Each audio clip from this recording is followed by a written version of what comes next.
بسم اللہ الرحمن الرحیم باب الولیمۃ حق. یہاں سے امام بخاری رحمۃ اللہ علیہ ولیمہ کے سلسلے کے چند مسائل کو ذکر کرتے ہیں. اسی میں سب سے پہلے ولیمہ کے متعلق لفظ حق ذکر کیا. یہ طبرانی کی روایت ہے، اسی کو انہوں نے ترجمۃ الباب میں پیش کیا. الولیمۃ حق امام بخاری کی شرطوں پر نہیں تھی، اس لیے اس کو نہیں ذکر کیا. حق کا معنی یہاں سنت ثابتۃ شرعا، شرعی طور پر آپ صلی اللہ علیہ وسلم کی طرف سے جو سنت ہے وہ مراد ہے حق سے. یہاں کچھ حضرات نے مستحب کہا، کچھ حضرات نے واجب کہا، لیکن اکثر محدثین اور فقہاء کرام نے اس کو سنت قرار دیا ہے. آپ صلی اللہ علیہ وسلم کی دوسری روایتیں بھی ہے، اس سے بھی یہی ثابت ہوتا ہے الولیمۃ حق و سنت. کچھ روایتوں میں اس طرح کا لفظ بھی ہے، اس اعتبار سے علماء کرام نے فرمایا. پھر مسئلہ دوسرا ہے ولیمہ کس وقت کیا جائے.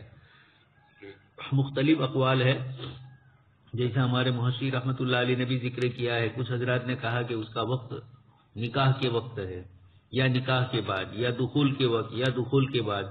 اور ایک اور قول ذکر کیا، وہ سب سے آسان ہے، اس میں توسیع ہے، ابتدائی عقد سے لے کر دخول بعد تک، جس میں سارے اوقات آ گئے. عبد الرحمن بن عوف رضی اللہ تعالیٰ عنہ روایت کرتے ہیں، آپ صلی اللہ علیہ وسلم نے فرمایا اولی ولو بشاتین. روایت آپ سن چکے ہیں. اب یہ ولو کس مفہوم میں ہے، اس پر علماء کرام کا مسئلہ رہا. اکثر حضرات کے نزدیک او یہاں تقلیل کے لیے ہے، لو لفظ، اور کچھ حضرات فرماتے ہیں کہ کثرت کے لیے بھی ہو سکتا ہے، اس لیے کہ ویسے تو یہی ہے. لیکن آگے سلیمان ابن حرب والی روایت کے اعتبار سے معلوم ہوتا ہے کہ آپ صلی اللہ علیہ وسلم نے ایسا ولیمہ اپنی بیویوں میں سے کسی کا بھی نہیں کیا جیسا حضرت زینب کا ولیمہ فرمایا، اور آپ صلی اللہ علیہ وسلم نے اس میں بکری کا ولیمہ فرمایا. اور راوی یہ فرماتے ہیں کہ کسی کا بھی اس طرح نہیں کیا. تو اللہ کے نبی صلی اللہ علیہ وسلم ولو بشاتین فرماتے ہیں.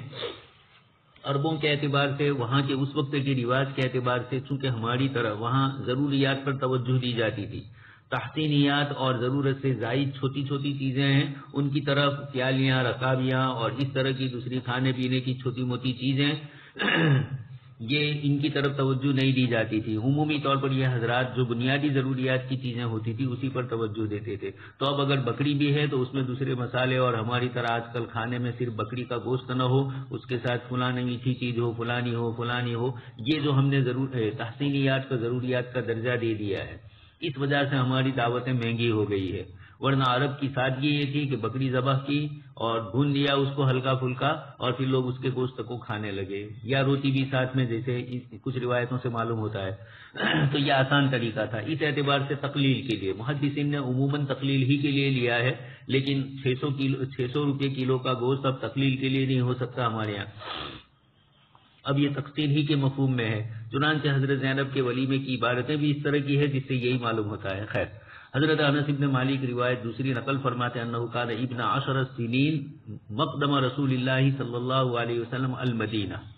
جس وقت آپ صلی اللہ علیہ وسلم مدینہ منورہ میں تشریف لائے، حضرت انس رضی اللہ تعالیٰ عنہ فرماتے ہیں کہ انه كان ابن 10 سنین، ان کی عمر اس وقت 10 سال کی تھی، اور آپ صلی اللہ علیہ وسلم کے پاس ان کی والدہ، ان کی خالہ وغیرہ حضرات نے حضرت انس رضی اللہ تعالیٰ عنہ کو بھیجنا چاہا. کچھ روایتوں میں ہے کہ آپ کی عمر 9 سال کی تھی. ہمارے محشی رحمۃ اللہ علیہ فرماتے ہیں کہ 9 کے اوپر ہو چکی تھی، 9 سال اور کچھ اوپر. اس اعتبار سے کچھ حضرات نے 10 کہی اور کچھ نے 9 کہی، دونوں اپنی اپنی جگہ پر ہے، صحیح ہے. آگے فرماتے ہیں آپ صلی اللہ علیہ وسلم جب مدینہ منورہ تشریف لائے تو میری عمر 10 سال کی تھی. فکان امہاتی یواظبننی علی خدمت رسول اللہ، علی خدمت النبی صلی اللہ علیہ وسلم، اور میری والدہ ہیں. امہات جمع کا صیغہ، اس سے ان کی والدہ بھی مراد، اور اسی طریقے سے ان کی خالہ مراد، ان کی نانی اگر ہے تو وہ مراد، اس طریقے سے دادی ہے تو یہ امہاتی میں ان سب کو، دادی کو بھی ماں کہتے ہیں آج کل، اس زمانے میں بھی کہا جاتا تھا. تو امہاتی جمع، ماں تو ایک ہی ہوتی ہے، ان امہاتہم الا اللہ ولدنہم. فکان امہاتی یواظبننی، یہ میری جتنی عورتیں تھیں جو ماں کے درجے میں تھی، وہ سب کی سب مجھے حکم دیتی تھی بالمواظبت علی خدمت النبی صلی اللہ علیہ وسلم. یواظبننا کا لفظ بتلا رہا ہے کہ خدمتوں میں تسلسل ہونا چاہیے، یعنی کہ ایک دن گئے دوسرے دن چھوڑ دیا پھر 2-4 دن نہیں گئے، یہ اس طریقے کی شکل نہیں بنتی ہے۔ حضرت انس رضی اللہ تعالیٰ عنہ کو یہی فرمایا گیا کہ پابندی کے ساتھ اللہ کے نبی صلی اللہ علیہ وسلم کی خدمت میں جاؤ، چنانچہ حضرت انس رضی اللہ تعالیٰ عنہ اسی طرح جاتے تھے۔ فقدمت 10 سنین، بس میں نے آپ صلی اللہ علیہ وسلم کی 10 سال خدمت کی۔ مسلم شریف کی روایت میں ہے 9 سال خدمت کی، تو کوئی فرق نہیں پڑتا اس سے، کچھ مہینے اوپر ہو گئے تو 10 مراد لیے، اور کچھ نے مہینوں کا قصر کر دیا اور پورا سال ہی مراد لیا تو 9 سال بھی لیے، اور کچھ نے اضافہ کر دیا تو 10 سال لیے۔ توفی نبی صلی اللہ علیہ وسلم وانا ابن 20 سنۃ، حضور کی تشریف گری کے وقت دنیا سے میں 20 سال کا تھا۔ فكنت عالم الناس بشان الحجاب حين انزل، میں حجاب کی جو آیتیں نازل ہوئی اس کو لوگوں سے سب سے زیادہ جانتا ہوں۔ روایت اس سے پہلے کئی مرتبہ آ چکی ہے۔ سب سے پہلے جو آپ صلی اللہ علیہ وسلم پر نازل ہوئی فی مبتنا رسول اللہ بزینب ابنت جحش، آپ صلی اللہ علیہ وسلم کے حضرت زینب رضی اللہ تعالیٰ عنہ کی رخصتی کے موقع پر، مبتنا وقت دخولہ علیہ، ان کے پاس جانے کا وقت، مراد یہی ہے بنا یعنی شادی کے موقع پر، آپ صلی اللہ علیہ وسلم نے اصبح النبی صلی اللہ علیہ وسلم بہا عروسا، آپ صلی اللہ علیہ وسلم نے صبح فرمائی، اور عروس حضرت زینب رضی اللہ تعالیٰ عنہ سے آپ صلی اللہ علیہ وسلم نے شادی فرمائی تھی، تو دلہے تھے آپ۔ فدع القوم، آپ صلی اللہ علیہ وسلم نے صبح کے وقت لوگوں کو دعوت دی۔ فاصابوا من الطعام، وہ لوگ آئے اور کھانا کھا کے چلے گئے، لیکن چند لوگ بیٹھے رہے، اسی کا تذکرہ ہے۔ ثم خرجوا وبقي رهط منهم عند النبي صلی اللہ علیہ وسلم، 2-4 آدمی رہ گئے، 3 سے لے کر 10 تک پر اطلاق ہوتا ہے، لیکن ان کا نام معلوم ہوگا لیکن ذکر نہیں کیا۔ یہ بھی ہمیں اشارہ کیا گیا، کوئی اچھی چیز ہو کسی سے پیش آئی تب اس کا نام لو، تب تو اچھی بات ہے، اور اگر بیچارے سے کوئی غلطی ہو گئی، بھول ہو گئی، یا اس طرح کی کوئی چیز ہو گئی تو ان کا نام ذکر کرنا مناسب نہیں ہے۔ آج کل ہمارے یہاں کثرت سے ایسا ہوتا ہے، اخفا نہیں ہوتا ہے، کسی کے عیب کو چھپانا نہیں ہوتا ہے، بلکہ جان بوجھ کے اس کا نام صریح ظاہر کیا جاتا ہے۔ کبھی ایک آدمی نفاق کے اندر، کفر کے اندر آگے ہو اور اس کا نام لیا جائے وہ الگ ہے، اور ایک مومن ہے اور اس سے چھوٹی موٹی غلطی ہو گئی، تو اس قسم کی چیزوں کو چھپانا ہوتا ہے۔ لیکن عقائد کی بات آتی ہے تو پھر اس کو ظاہر کرنا بھی ضروری ہوتا ہے۔ اچھا، ثم خرجوا وبقي رهط منهم، اچھا، فاطالوا المكث، وہ بہت زیادہ بیٹھے رہے۔ وقام النبي صلی اللہ علیہ وسلم فخرج، آپ صلی اللہ علیہ وسلم حجرے مبارکہ میں آنا چاہتے تھے حضرت زینب کے، لیکن ان لوگوں کو بیٹھے ہوئے دیکھا تو پھر آپ صلی اللہ علیہ وسلم تشریف لے گئے۔ حتی جاء عتبۃ حجرت عائشہ، حضرت عائشہ رضی اللہ تعالیٰ عنہ کے حجرے کے چوکھٹ کے پاس آئے۔ ثم ظن انہم خرجوا، پھر حضور نے یہ سمجھا کہ شاید وہ نکل گئے، تو فرجا ورجعت، حضور بھی واپس لوٹے، میں بھی لوٹا، یہاں تک کہ جب حضرت زینب کے پاس آئے تو دیکھا کہ فاذا ہم جلوس لم یقوموا، یہ تو ابھی بیٹھے ہوئے ہی ہیں۔ تو آپ صلی اللہ علیہ وسلم پھر واپس ہوئے، میں بھی آپ کے ساتھ واپس ہوا، پھر حضرت عائشہ رضی اللہ تعالیٰ عنہ کے پاس آئے، وظن انہم خرجوا، اور یہ سمجھا کہ شاید یہ نکلے ہوں گے۔ فرجا ورجعت معه فاذا هم قد خرجوا، اب وہ نکل چکے تھے۔ فضرب النبي صلی اللہ علیہ وسلم بینی وبینہ بالستر وانزل الحجاب، اسی وقت آپ صلی اللہ علیہ وسلم نے میرے اور آپ کے درمیان پردہ کر دیا، اس لیے کہ آیتیں نازل ہو چکی تھی، کئی مرتبہ روایت آ چکی ہے۔ باب الولیمۃ ولو بشاۃ، اس سے یہ بھی پتہ چلا کہ ہمارے گھر میں آنے والے خادم حضرات جب ان کی عمر بلوغیت کی ہو جائے تو عورتوں سے ان کا حجاب ہو اور اس طرح کا اہتمام کیا جانا چاہیے۔ یہ نہیں ہے کہ بڑا بالغ لڑکا آ گیا، اچھا اسی میں محرم نہیں ہے، غیر محرم ہے لیکن رشتہ دار ہے، تو شریعت مطہرہ نے اس کا بھی حکم یہی فرمایا۔ الحم والموت، آپ صلی اللہ علیہ وسلم نے فرمایا، دیور اور اس طرح کی جو ہنسی مذاق ہمارے یہاں چلتی ہے عورتوں کے ساتھ، یہ چیزیں مناسب نہیں ہیں، یہی فتنے اور بعد میں لڑائی جھگڑے پیدا کرواتی ہے۔ باب الولیمہ ولو بشاۃ، اس روایت میں حضرت عبد الرحمن والی روایت ذکر کی، اس باب کے ماتحر اور وزن نوات من ذہب ان کو بھی ذکر فرمایا۔ آگے اس کے بعد حضرت حمید فرماتے ہیں، حضرت انس فرماتے ہیں، جب لوگ مدینہ منورہ تشریف لائے تو مہاجرین انصار کے پاس ٹھہرے، یعنی آپ صلی اللہ علیہ وسلم نے مواقات اور بھائی چارگی قائم فرمائی، تو حضرت عبد الرحمن بن عوف رضی اللہ تعالیٰ عنہ اور حضرت سعد بن ربیع رضی اللہ تعالیٰ عنہ، ان دونوں بزرگوں کے درمیان آپ نے مواقات قائم فرمائی۔ تو حضرت عبد الرحمن حضرت سعد کے یہاں رہتے تھے، تو حضرت فقال اقاسمک مالی، حضرت سعد رضی اللہ تعالیٰ عنہ فرماتے ہیں کہ میں اپنا مال تمہارے لیے تقسیم کرنا چاہتا ہوں، اور پھر اس کے بعد فرمایا وَأُنزِلَ لَكَ عَلَىٰ إِحْدَىٰ امرأتی، میری 2 عورتوں میں سے ایک کو میں چھوڑنا چاہتا ہوں۔ حضرت عبد الرحمن بن عوف نے فرمایا بارک اللہ لک فی اہلک و مالک، اللہ پاک آپ کے اہل و عیال میں اور مال میں بڑی برکت عطا فرمائے، لیکن ہم اس کے لیے نہیں آئے ہیں، اس لیے ہجرت اور نصرت کا یہ جو عمل ہے اس میں مہاجرین کو بھی جب آپ اللہ کے لیے اپنا وطن چھوڑ کر کسی علاقے میں جا رہے ہیں تو لوگوں کی نصرت کا محتاج بننے کی مناسب نہیں ہے. جب آپ نے اللہ کے لیے وَمَن يُهَاجِرْ فِي سَبِيلِ اللَّهِ يَجِدْ فِي الْأَرْضِ مُرَاغَمًا كَثِيرًا وَسَعًا. قرآن نے فرمایا اللہ پاک کی طرف سے بہت ساری راہیں کھلے گی اور کشادگیاں ہوگی. فَخَرَجَ إِلَى السُّوقِ فَبَاعَ وَاشْتَرَىٰ. حضرت عبد الرحمن ابن عوف نے کہا کہ ہمیں تو بازار کا راستہ بتلا دیجیے. چنانچہ اس کے بعد عبد الرحمن ابن عوف نے آپ روایت سن چکے ہیں پنیر اور اس طرح کی چیزیں آپ نے بیچی اور پھر اس کے ذریعے آپ نے اچھا خاصا کمایا. فَأَصَابَ شَيْءٌ مِّنْ عَقِدٍ وَثَمَنٍ. بس انہوں نے گھی اور پنیر اس طرح کی چیزیں اللہ کے رسول صلی اللہ علیہ وسلم کے صحابہ نے محنت کی ہے. دودھ خشک کر دیا جاتا ہے اور پھر اس کو پکایا جاتا ہے, وہی ہمارے یہاں جو پنیر بولتے ہیں سمنن گھی بھی. تو تزوجا, پھر انہوں نے شادی کی. آپ صلی اللہ علیہ وسلم نے فرمایا اولم ولو بشاتن. آگے روایت اولم النبی صلی اللہ علیہ وسلم علی شیء من نسائه ما اولم علی زینب. اور پھر فرمانے اولم بشاتن. حضرت انس کی عبارت ہی بتلاتی ہے کہ آپ صلی اللہ علیہ وسلم نے اولم ولو بشاتن فرمایا. یہ گویا کہ آپ صلی اللہ علیہ وسلم نے خود بھی عمل فرمایا حضرت زینب کے نکاح کے وقت, اور اس عمل کے موقع پر حضرت انس رضی اللہ تعالیٰ عنہ فرماتے ہیں چونکہ انہوں نے آپ صلی اللہ علیہ وسلم کے وہ 9 سال کی عمر کے بعد سے ولیمے دیکھے ہیں, اس نسبت سے مدینہ منورہ ہجرت کرنے کے بعد آپ صلی اللہ علیہ وسلم کی خدمت میں یہ پہنچے ہیں. تو اکثر و بیشتر ازواج مطہرات کی شادی مدینہ کے بعد ہی ہوئی. حضرت خدیجہ رضی اللہ تعالیٰ عنہ کے بعد حضرت سودا اور حضرت عائشہ صدیقہ رضی اللہ تعالیٰ عنہ سب سے پہلے ان دونوں کا ہوا اور پھر اس کے بعد ازواج مطہرات آتی گئی. حضرت انس رضی اللہ تعالیٰ عنہ نے مدینہ منورہ میں یہ سب چیزیں دیکھی, اس لیے فرماتے کہ حضور کے ولیمے میں سب سے زیادہ جو بڑا ولیمہ تھا وہ حضرت زینب کا تھا اور اس میں بکری ذبح کی. یہ حضرت انس اپنی طرف سے فرماتے ہیں. وہاں حضور نے اولی ولو بشاتین فرمایا, اس لیے جن محدثین نے لو کو تقلیل کے لیا وہ بھی اپنی جگہ پر ہے, اور جن حضرات نے جیسے ہمارے حضرت مولانا رشید احمد گنگوہی رحمۃ اللہ علیہ نے فرمایا کہ لو یہاں تقصیر کے لیے ہے, وہ اس روایت کے پیش نظر ہی آپ نے فرمایا. آگے حضرت انس کی روایت, آپ صلی اللہ علیہ وسلم نے اعتق صفیہ وتزوجها وجعل عتقها صداقها واولم علیها بحیث. حلوے کے ذریعے آپ صلی اللہ علیہ وسلم نے وہی پنیر چھہارا اور گھی کے ذریعے آپ صلی اللہ علیہ وسلم نے حضرت صفیہ رضی اللہ تعالیٰ عنہ کے لیے روایت آ چکی ہے کہ آپ نے انتا آپ صلی اللہ علیہ وسلم نے دسترخوان بچھانے کا حکم دیا اور چھہارے وغیرہ یہ چیزیں لے کر لوگ آئے اور پھر اسی کو آپ صلی اللہ علیہ وسلم نے تقسیم فرمایا. آگے والی روایت میں بنا نبی صلی اللہ علیہ وسلم بامرأۃ فارسلنی فدعوت رجالا الی الطعام. آپ صلی اللہ علیہ وسلم نے اپنی ایک اہلیہ محترمہ کے ساتھ صحبت فرمائی. یہ حضرت زینب رضی اللہ تعالیٰ عنہ والا واقعہ ہے, آپ نے ان کو بھیجا تھا, کل یہ روایت آ چکی ہے. باب من علم علی بعض نساء اکثر من بعض. اس کے بعد یہ بتلایا امام بخاری رحمۃ اللہ علیہ یہ ترجمہ قائم فرما رہے ہیں, اور ہمارے دعوت و تبلیغ کے ایک بڑے صاحب نے حضرت زینب رضی اللہ تعالیٰ عنہ کے ولیمے کے اوپر کچھ کلام کیا. شاید وہ بخاری کی یہ عبارت دیکھ لیتے تو اس طرح کے اشکال کرنے کی ضرورت نہیں تھی, اس طرح کے تجزیے کرنے کی ضرورت نہیں تھی.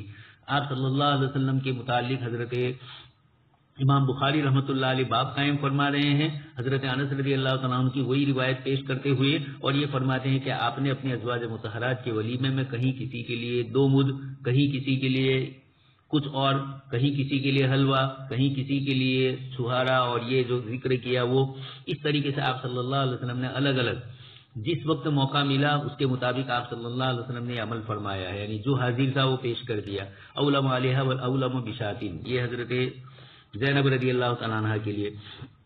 اچھا, کچھ حضرات یہ فرماتے ہیں کہ حضرت زینب کے ولیمے میں اہتمام اس لیے کیا کہ وہاں نکاح جو ہوا ہے قد زوجناک, اللہ پاک کی طرف سے وحی کے ذریعے آپ صلی اللہ علیہ وسلم کو حضرت زینب رضی اللہ تعالیٰ عنہ سے نکاح کروایا, اور آسمان میں اللہ پاک کی طرف سے یہ خصوصی اہتمام ہوا. حضرت زید رضی اللہ تعالیٰ عنہ کے ساتھ جو مسئلہ پیش آیا, اور اس کے بعد حضرت زینب رضی اللہ تعالیٰ عنہ کے متعلق چونکہ متبنہ کی بیوی تھی اس لیے کچھ لوگوں نے وحلائل ابنائکم الذین, قرآن نے من اصلابکم فرمایا ہے, اس سے خود بخود نکل گئے متبنہ. اصلاب حقیقی بیٹوں کی بیوی مراد ہے, اپنی بہو اس سے نکاح جائز نہیں ہے.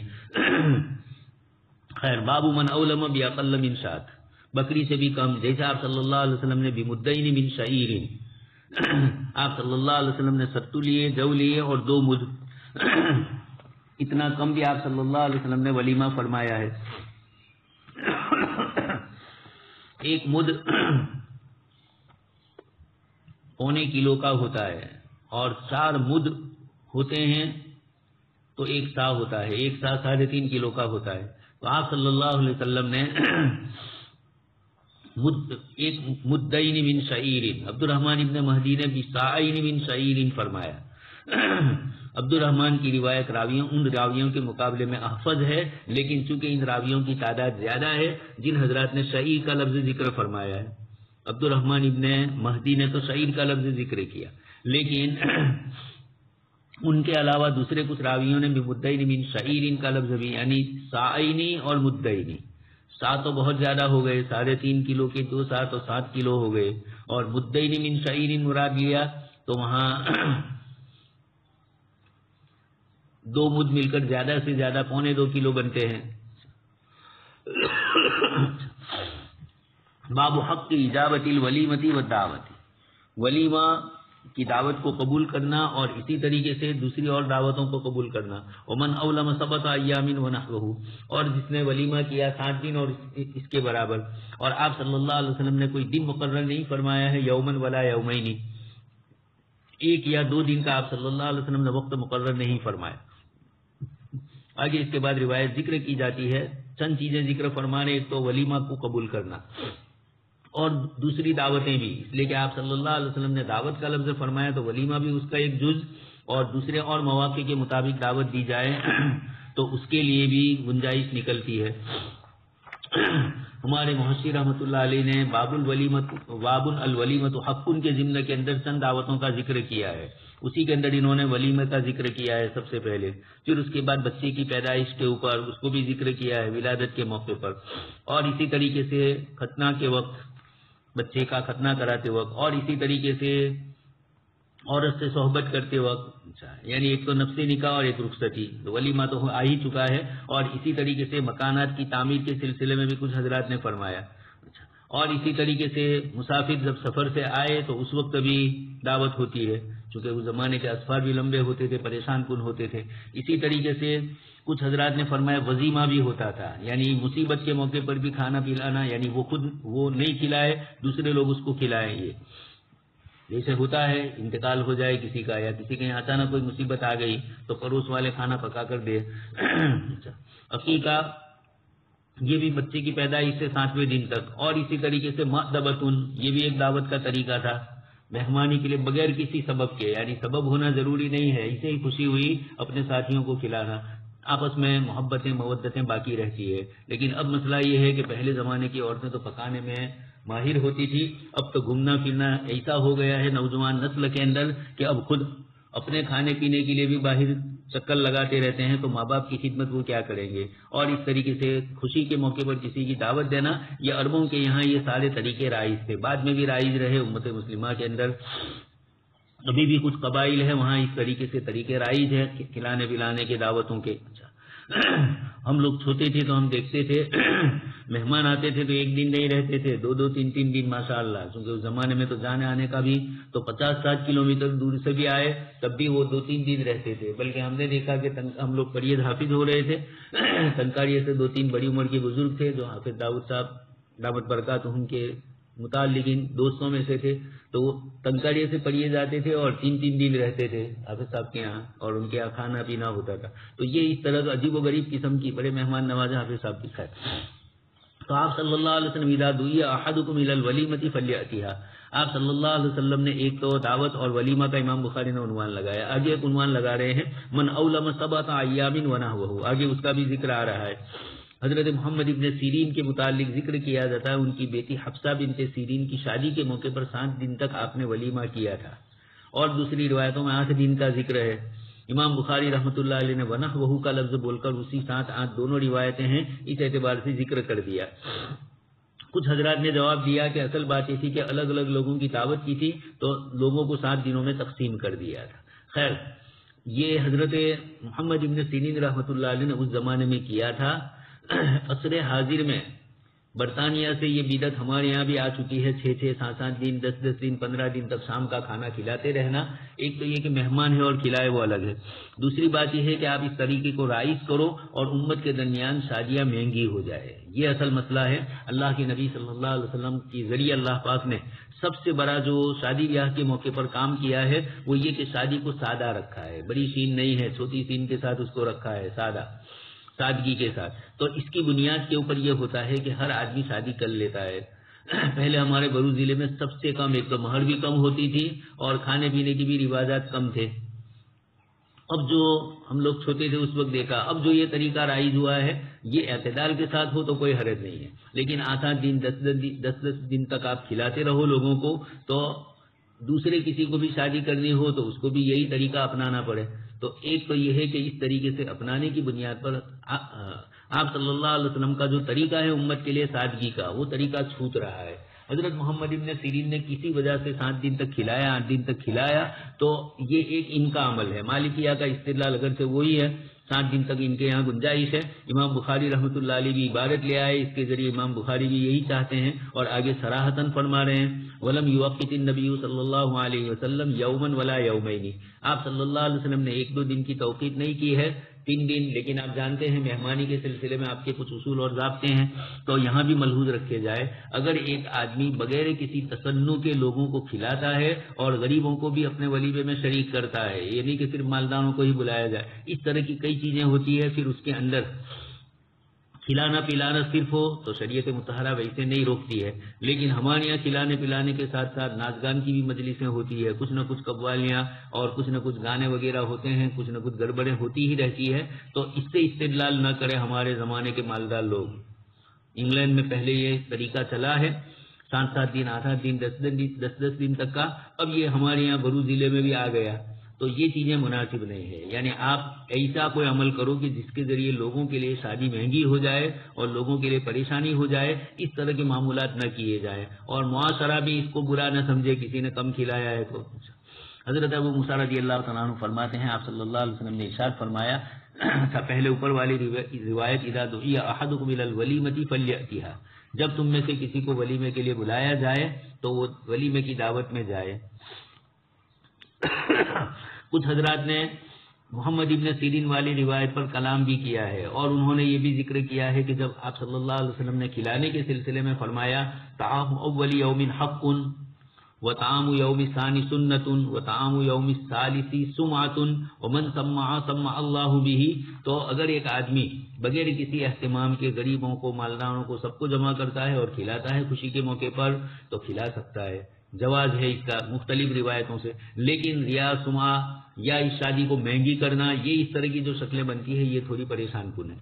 اچھا، پھر یہ کہ ولیمہ، کچھ حضرات نے فلیأتیھا امر کا صیغہ دیکھ کے اوپر یہی فرمایا وجوب کا، لیکن حدیث شریف میں اذا دعی احدکم الی الولیمۃ فلیأتیھا، جب تم میں سے کسی کو دعوت دی جائے ولیمے کی تو وہ جائے. آگے روایت میں آ رہا ہے بری دعوت وہ ہے جہاں مالداروں کو بلایا جائے اور غریبوں کو بیچاروں کو چھوڑ دیا جائے. اس بنیاد کے اوپر بھی کچھ علماء نے فرمایا کہ دعوت کے سلسلے میں یعنی جانا تو ہے، حدیث شریف میں فرمایا، اور مسلمان کا مسلمان پر حق بھی بتلایا. اب اگر وہاں کوئی برائی وغیرہ نہیں ہوتی ہے تو آپ کو ولیمے کی دعوت کو قبول کرنا سنت ہے.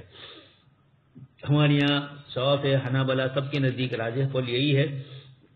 بعض شواف نے فرض کفایہ بھی بتلایا، لیکن ابن دقیق العید رحمۃ اللہ علیہ فرماتے ہیں کہ یہ اس وقت ہے جب کہ عام لوگوں کو دعوت دی گئی. اگر دعوت صرف خاص لوگوں کو تخصیص کے ساتھ دی گئی تو اس کا حاضر ہونا پھر وہاں ضروری ہے، اس لیے کہ اس کو خصوصی طور پر یاد کیا ہے. آگے دعوت کا لفظ عمومی ہے، اس لیے ولیمے کے علاوہ اور دوسری چیزوں کے متعلق بھی ذکر فرمایا.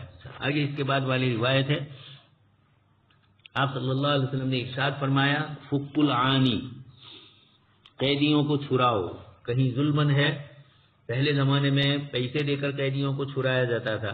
عصر حاضر کے اندر وہ تنظیمیں جو کام کرتی ہے ان کو چھڑانے کی، جیسے جمعیت علماء حضرت مولانا ارشد صاحب دامت برکاتہم، تو ایسے حضرات کو یہ رقم پہنچائی جائے تاکہ بے قصور مسلمان جہاں جہاں بھی جیلوں میں ہے اور ان کو چھڑانے کے لیے حضرات کوشش کر رہے ہیں. تو فک العانی، آج کل بہت زیادہ یہ مسئلہ آ چکا ہے.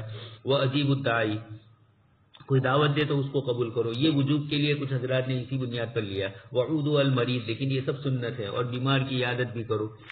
یہ آپ صلی اللہ علیہ وسلم نے امر کے سیغے سے فرما کر مسلمانوں کے باہمی حقوق کا ذکر آپ صلی اللہ علیہ وسلم نے فرمایا. اس کے بعد والی روایت کے اندر آپ صلی اللہ علیہ وسلم نے 7 چیزوں کا حکم دیا اور 7 چیزوں سے روکا. روایت آ چکی ہے یہ بھی.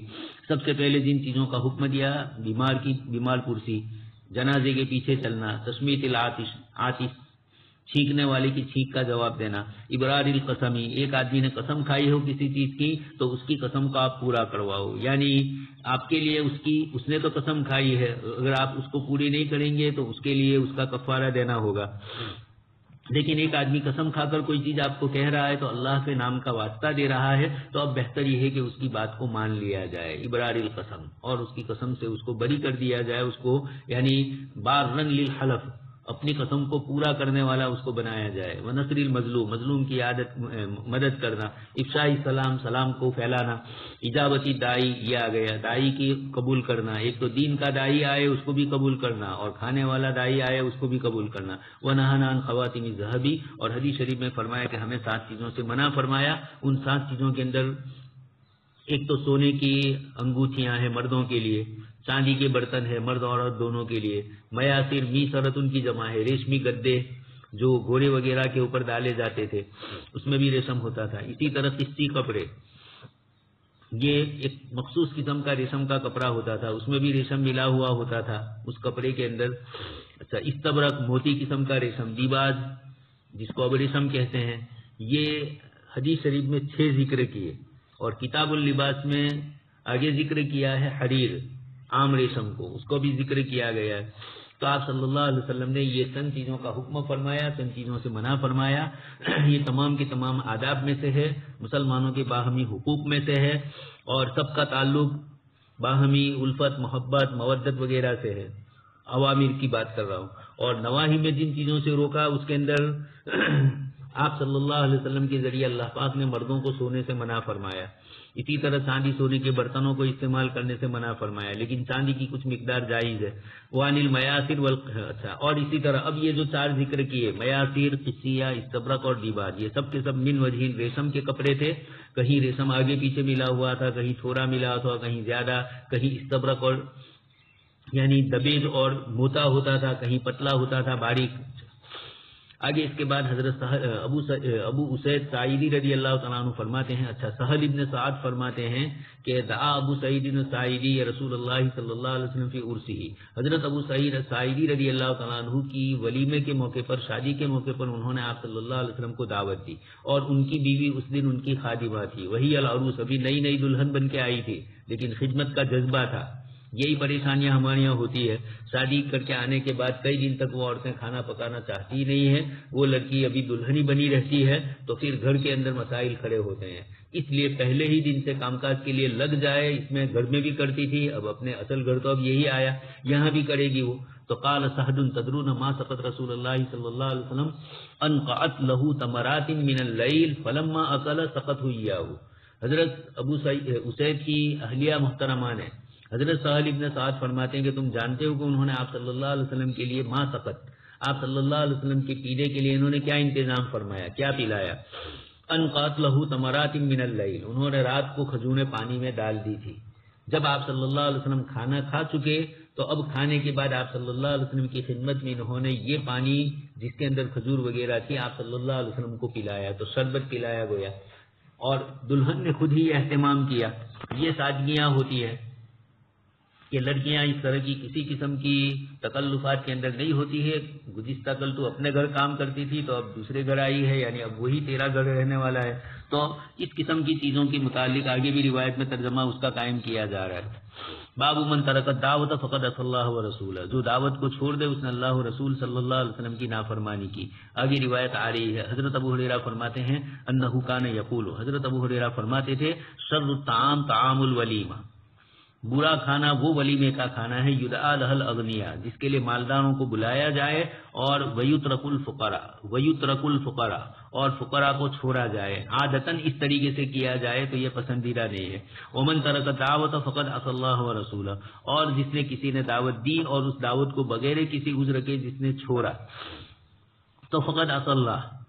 دوسری روایت میں ہے ومن دعی فلم یجب، جس کو بلایا گیا اور اس نے قبول نہیں کیا، جواب نہیں دیا، مراد وہی اجابت، اس کا معنی دعوت میں شریک ہونا۔ لیکن فقد صلی، یہاں ظاہری الفاظ سے وجوب معلوم ہوتا ہے، لیکن علماء کرام نے یہاں بھی استحباب پر محمول کیا ہے۔ اور بھی اس طرح کے کئی کلمات ہیں جس میں مسلمانوں کے درمیان آپس میں دعوت کے سلسلے کی روایتیں آتی ہے، اور ان روایتوں کے پیش نظر مسئلہ یہی ہے، کچھ روایتوں میں افشاء السلام کا لفظ تھا وہاں، اور کچھ روایتوں میں رد السلام کے الفاظ بھی ہے، دونوں چیزیں ہیں، سلام کرے تو اس کا جواب لزومی ہو جاتا ہے، اور سلام کرنا یہ بھی پسندیدہ امر ہے سنت کا، اور اس کے اندر افشاء السلام، لوگوں کو سلام کرنا، علی من عرفت ومن لم تعرف، یہ بھی اپنی جگہ پر ہوگا۔ تو یہ جتنی بھی چیزیں ہیں حدیث شریف میں ذکر فرمائی گئی، ان تمام چیزوں کی سنیت اپنی جگہ پر ہے۔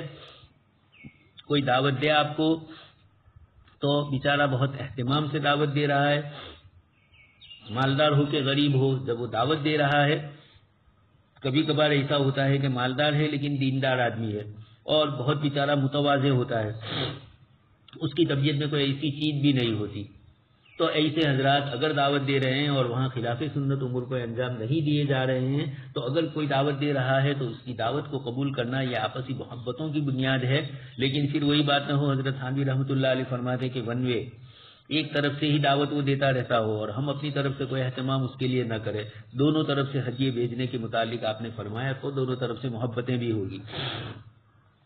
تو ایک تو یہ ہے کہ ولیمے کے اندر غریبوں کو بھی یاد کیا جائے، متوسط طبقے کو بھی یاد کیا جائے، صرف مالداروں کو بلایا جائے یہ پسندیدہ نہیں ہے۔ اس طرح کی چیزیں بھی آج کل کثرت سے ہوتی ہے، بہت سے لوگ اپنے آپ کو ہائی فائی سوسائٹی والا سمجھتے ہیں تو اپنے جیسے لوگوں کو ہی دعوت دیتے ہیں، کرتے پائجامے والوں کو دعوت بھی نہیں دی جاتی، کبھی ان کو، خاص کر کے سر پہن والے اور یہ اس طرح کی ناچ گان والے ہوتے ہیں تو وہ ان چیزوں کو پسند بھی نہیں کرتے۔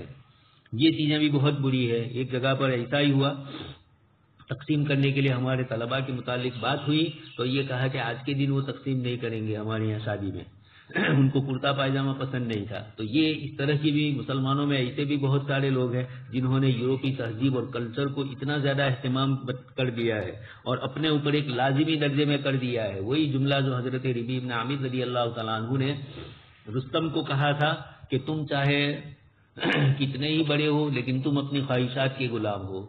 حضرت مولانا علی میاں صاحب فرماتے کہ تم پنجرے میں ہو، چاہے سونے کا پنجرا ہو، تم اپنی خواہشات کے، اپنی چاہت کے، اپنے مخصوص قسم کے ان حیتوں کے اگر غلام بنے ہوئے ہو کہ اس طرح کی ہی چیزیں ہو، اس طرح کی نہ ہو، یہ اس طرح کی جو شکلیں بنتی ہے تو ایسی دعوتوں کے اندر پھر وہ برکتیں نہیں ہوتی ہے۔ تو فقراء کو چھوڑا بھی جاتا ہے، بلکہ فقراء تو بہت دور رہے، اہل علم اور شاعر اسلام جیسی چیزوں کو بھی کچھ لوگ کبھی کبھار پسند نہیں کرتے ہیں، تو یہ بڑی ناپسندیدہ چیز ہے، ایسے لوگوں کی دعوتیں قبول بھی نہ کی جائے۔ باب من اجاب الى قراء، آپ صلی اللہ علیہ وسلم کی روایت نیچے آ رہی ہے، لو دعیت الى قراء لاجبت ولو اهدی الی قراء لقبلت، اگر مجھے قراء پنڈلی کے اس حصے کو کہتے ہیں جو تخنے سے اوپر ہو، یعنی بکری کا، ہمارے یہاں جس کو سری پائی بولا جاتا ہے اور ہمارے یہاں جس کو پائے بولا جاتا ہے گجراتی میں، تو موندی پایا ساتھ میں بولتے ہیں، یہاں پایا مراد ہے۔ عربوں کے اندر چونکہ اس قسم کی چیزیں، بکریاں وغیرہ کھانا پینا، اس کے گوشت وغیرہ کا استعمال ہوتا تھا تو نیچے کے حصے کو بہت زیادہ اہتمام لوگ نہیں کرتے تھے۔ اب آج کل الٹا ہو گیا، ہمارے یہاں تو چلو پائے ہیں تو بہت اہتمام ہوتا ہے کہ پائے کھلا رہے ہیں، اب یہ مہنگے بھی ہو گئے۔ تو من اجاب الی قراء، اس وقت یہ نہیں تھا، ہلکا پھلکا اس کو سمجھا جاتا تھا۔ تو آپ صلی اللہ علیہ وسلم فرماتے ہیں کہ میں اللہ کا نبی ہوں، ثقلین کے اللہ تبارک تعالیٰ نے نبی بنایا ہے، اس کے باوجود اگر آپ صلی اللہ علیہ وسلم کو کوئی ہلکی پھلکی کھانے پینے کی چیز میں دعوت دے تو آپ فرماتے ہیں میں اس کو بھی قبول کروں گا۔ یہ اصل چیز بتلائی کہ ایک غریب آدمی الٹا ہوتا ہے، غریب آدمی بیچارہ دعوت کرتا ہے تو وہ بہت محبت اور تعلق سے کرتا ہے، تو بہت ساری چیزوں کا اہتمام کرتا ہے، اس کے گھر کی چائے بھی اچھی ہوتی ہے، اور مالدار لوگ دعوت دیتے ہیں تو ان کی چائے بھی آپ دیکھو اور ان کے کھانے کا بھی حال دوسرا، باہر سے منگوایا ہوا ہوتا ہے، اور غریب آدمی بیچارہ اہتمام سے اپنے گھر پکواتا ہے۔ تو یہ آپ صلی اللہ علیہ وسلم تواضع اور انکساری بھی بتلا رہے ہیں اور سادگی بھی بتلاتے ہیں کہ اس کو بھی ہم کھا لیں گے۔ اب ہمارے زمانے میں تو پائے اچھے ہوئے، لیکن ہمارے زمانے میں بھی کوئی ایسی چیز جو اب کم تر سمجھی جاتی ہو اس کی دعوت دی جائے تو بھی ہم اس کو قبول کریں۔ امام غزالی رحمۃ اللہ علیہ نے یہاں پر ذرا قراء کے لفظ سے قراء الغمیم جگہ مراد لی، لیکن یہ مراد نہیں ہے، یعنی وہاں تک مجھے دعوت کے لیے بلایا جائے، یہ تھوڑا دور ہے مدینہ منورہ سے، تب بھی میں وہاں تک بھی جاؤں گا، مراد یہی، مفہوم تو دونوں کا ایک نکلتا ہے، لیکن یہاں یعنی اتنی دور تک جانے میں بھی میں حجاب محسوس نہیں کروں گا، اور اتنی چھوٹی چیز کھر جیسی مجھے دی جائے، پائے دیے جائیں، تب بھی میں اس کو یہ معمولی نہیں سمجھوں گا، اس دعوت کا بھی میں اہتمام کروں گا۔ باب اجابتی داعی فی العرس وغیرہ، دعوت کو قبول کرنا شادی کے موقع پر اور اس کے علاوہ، وغیرہ ولیمہ کے علاوہ اور دوسری چیزوں کے لیے بھی دعوت دی جائے تو اس کو قبول کی جائے گی۔ وہی ساری باتیں جو اس سے پہلے آپ سن چکے ہیں۔ اجیبوا ہذہ الدعوۃ اذا دعیتم لها، آپ صلی اللہ علیہ وسلم نے ارشاد فرمایا کہ جب تمہیں اس قسم کی ولیمہ یا اور دوسری چیزوں کی دعوت دی جائے تو اس دعوت کو قبول کرو۔ حضرت عبداللہ ابن عمر رضی اللہ تعالیٰ عنہ کے متعلق آتا ہے کہ وہ روزے سے بھی روزے کی حالت میں بھی دعوت میں جاتے تھے، لیکن کیا مراد، وکان عبداللہ یاتی الدعوۃ فی العرس وغیر العرس وہو صائم، روزے کی حالت میں جاتے تھے ان کے یہاں اور جا کر کہتے تھے کہ دیکھیے بھائی میرا روزہ ہے، لیکن آپ کے یہاں شادی میں آیا، لوگوں کو معلوم ہو کہ عبداللہ ابن عمر بھی آئے۔ کبھی تھوڑا یہ بھی مسئلہ ہوتا ہے، ایک آدمی ہوتا ہے، ایک تو بیچارہ علماء سے محبت رکھنے والا ہوتا ہے عامی آدمی، اور وہ اس لیے عالم کو بلاتا ہے تاکہ اس کے دل میں یہ ہو کہ فلانا عالم میرے گھر تشریف لائے یا فلانے بزرگ میرے گھر تشریف لائے، اور ایک ہوتا ہے لوگوں کو بلا کر یہ بتلانا کہ میرے یہاں بہت سارے علماء آئے ہیں اور بہت سارے بڑے لوگ آتے ہیں میرے یہاں، یہ اس طرح کا بھی کچھ لوگ تصور کرواتے ہیں، دعوتیں دیتے ہیں۔ خیر کسی کی نیت پر تو ہم حملہ نہیں کرتے ہیں، لیکن آپ صلی اللہ علیہ وسلم نے اتنا ضرور فرمایا کہ کوئی اگر تمہیں دعوت دے تو دعوت قبول کرو۔ اب دعوت نہ قبول کرنے کے لیے اپنے نفس سے پوچھ لیا جائے کہ میں کیوں نہیں جا رہا ہوں یا میں کیوں قبول نہیں کر رہا ہوں۔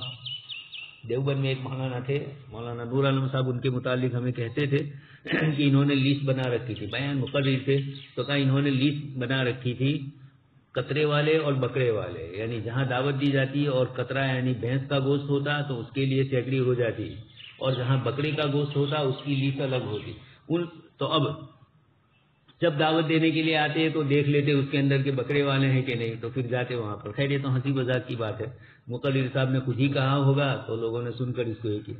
تو ایک تو یہ ہے کہ کسی کے یہاں دعوت میں اس کو خوشی ہو رہی ہے آپ کے جانے سے، اب آپ کھائیں نہ کھائیں، آپ روزے سے ہیں، نفل روزے سے، اور آپ روزہ رکھے ہوئے ہیں، اور آپ ان کو یہ کہہ دیں کہ بھئی دیکھیے مجھے روزہ ہے، اور اگر آپ کو تکلیف نہ ہو تو میں روزے سے رہوں، اور اگر آپ کہوں تو میں روزہ توڑ دوں اور پھر میں کھانا کھا لوں آپ کے ساتھ، تو اگر وہ کہے کہ نہیں آپ روزہ باقی رکھیے تو کوئی حرج نہیں ہے، اس لیے کہ اس کو تو آپ کا آنا مقصود تھا، کھانا مقصود نہیں تھا، آپ کی تشریف آوری، یا کھانا بھی مقصود تھا لیکن آپ روزے سے ہیں، اور وہ بیچارہ عامی آدمی ہے، وہ مسئلے میں یہ سمجھے کہ مولانا کے پاس روزہ توڑواؤں تو میں گنہگار ہوں گا، خیر تو یہ دعوت اس کے حق میں عذر شمار ہوتی ہے، لیکن وہ بیچارہ اگر اس کو نہیں سمجھ رہا ہے تو پھر ایسے موقع کے اوپر افطار بھی کیا جا سکتا ہے۔ عبداللہ ابن عمر رضی اللہ تعالیٰ عنہ کثرت سے روزے رکھتے تھے، اس لیے لوگ جانتے تھے، اس لیے آپ کسی کی شادی میں جاتے بھی تھے، تو یہ بھی معلوم ہوا کہ کبھی کبھار کسی کے یہاں آپ جا نہیں سکتے ہیں اس وقت،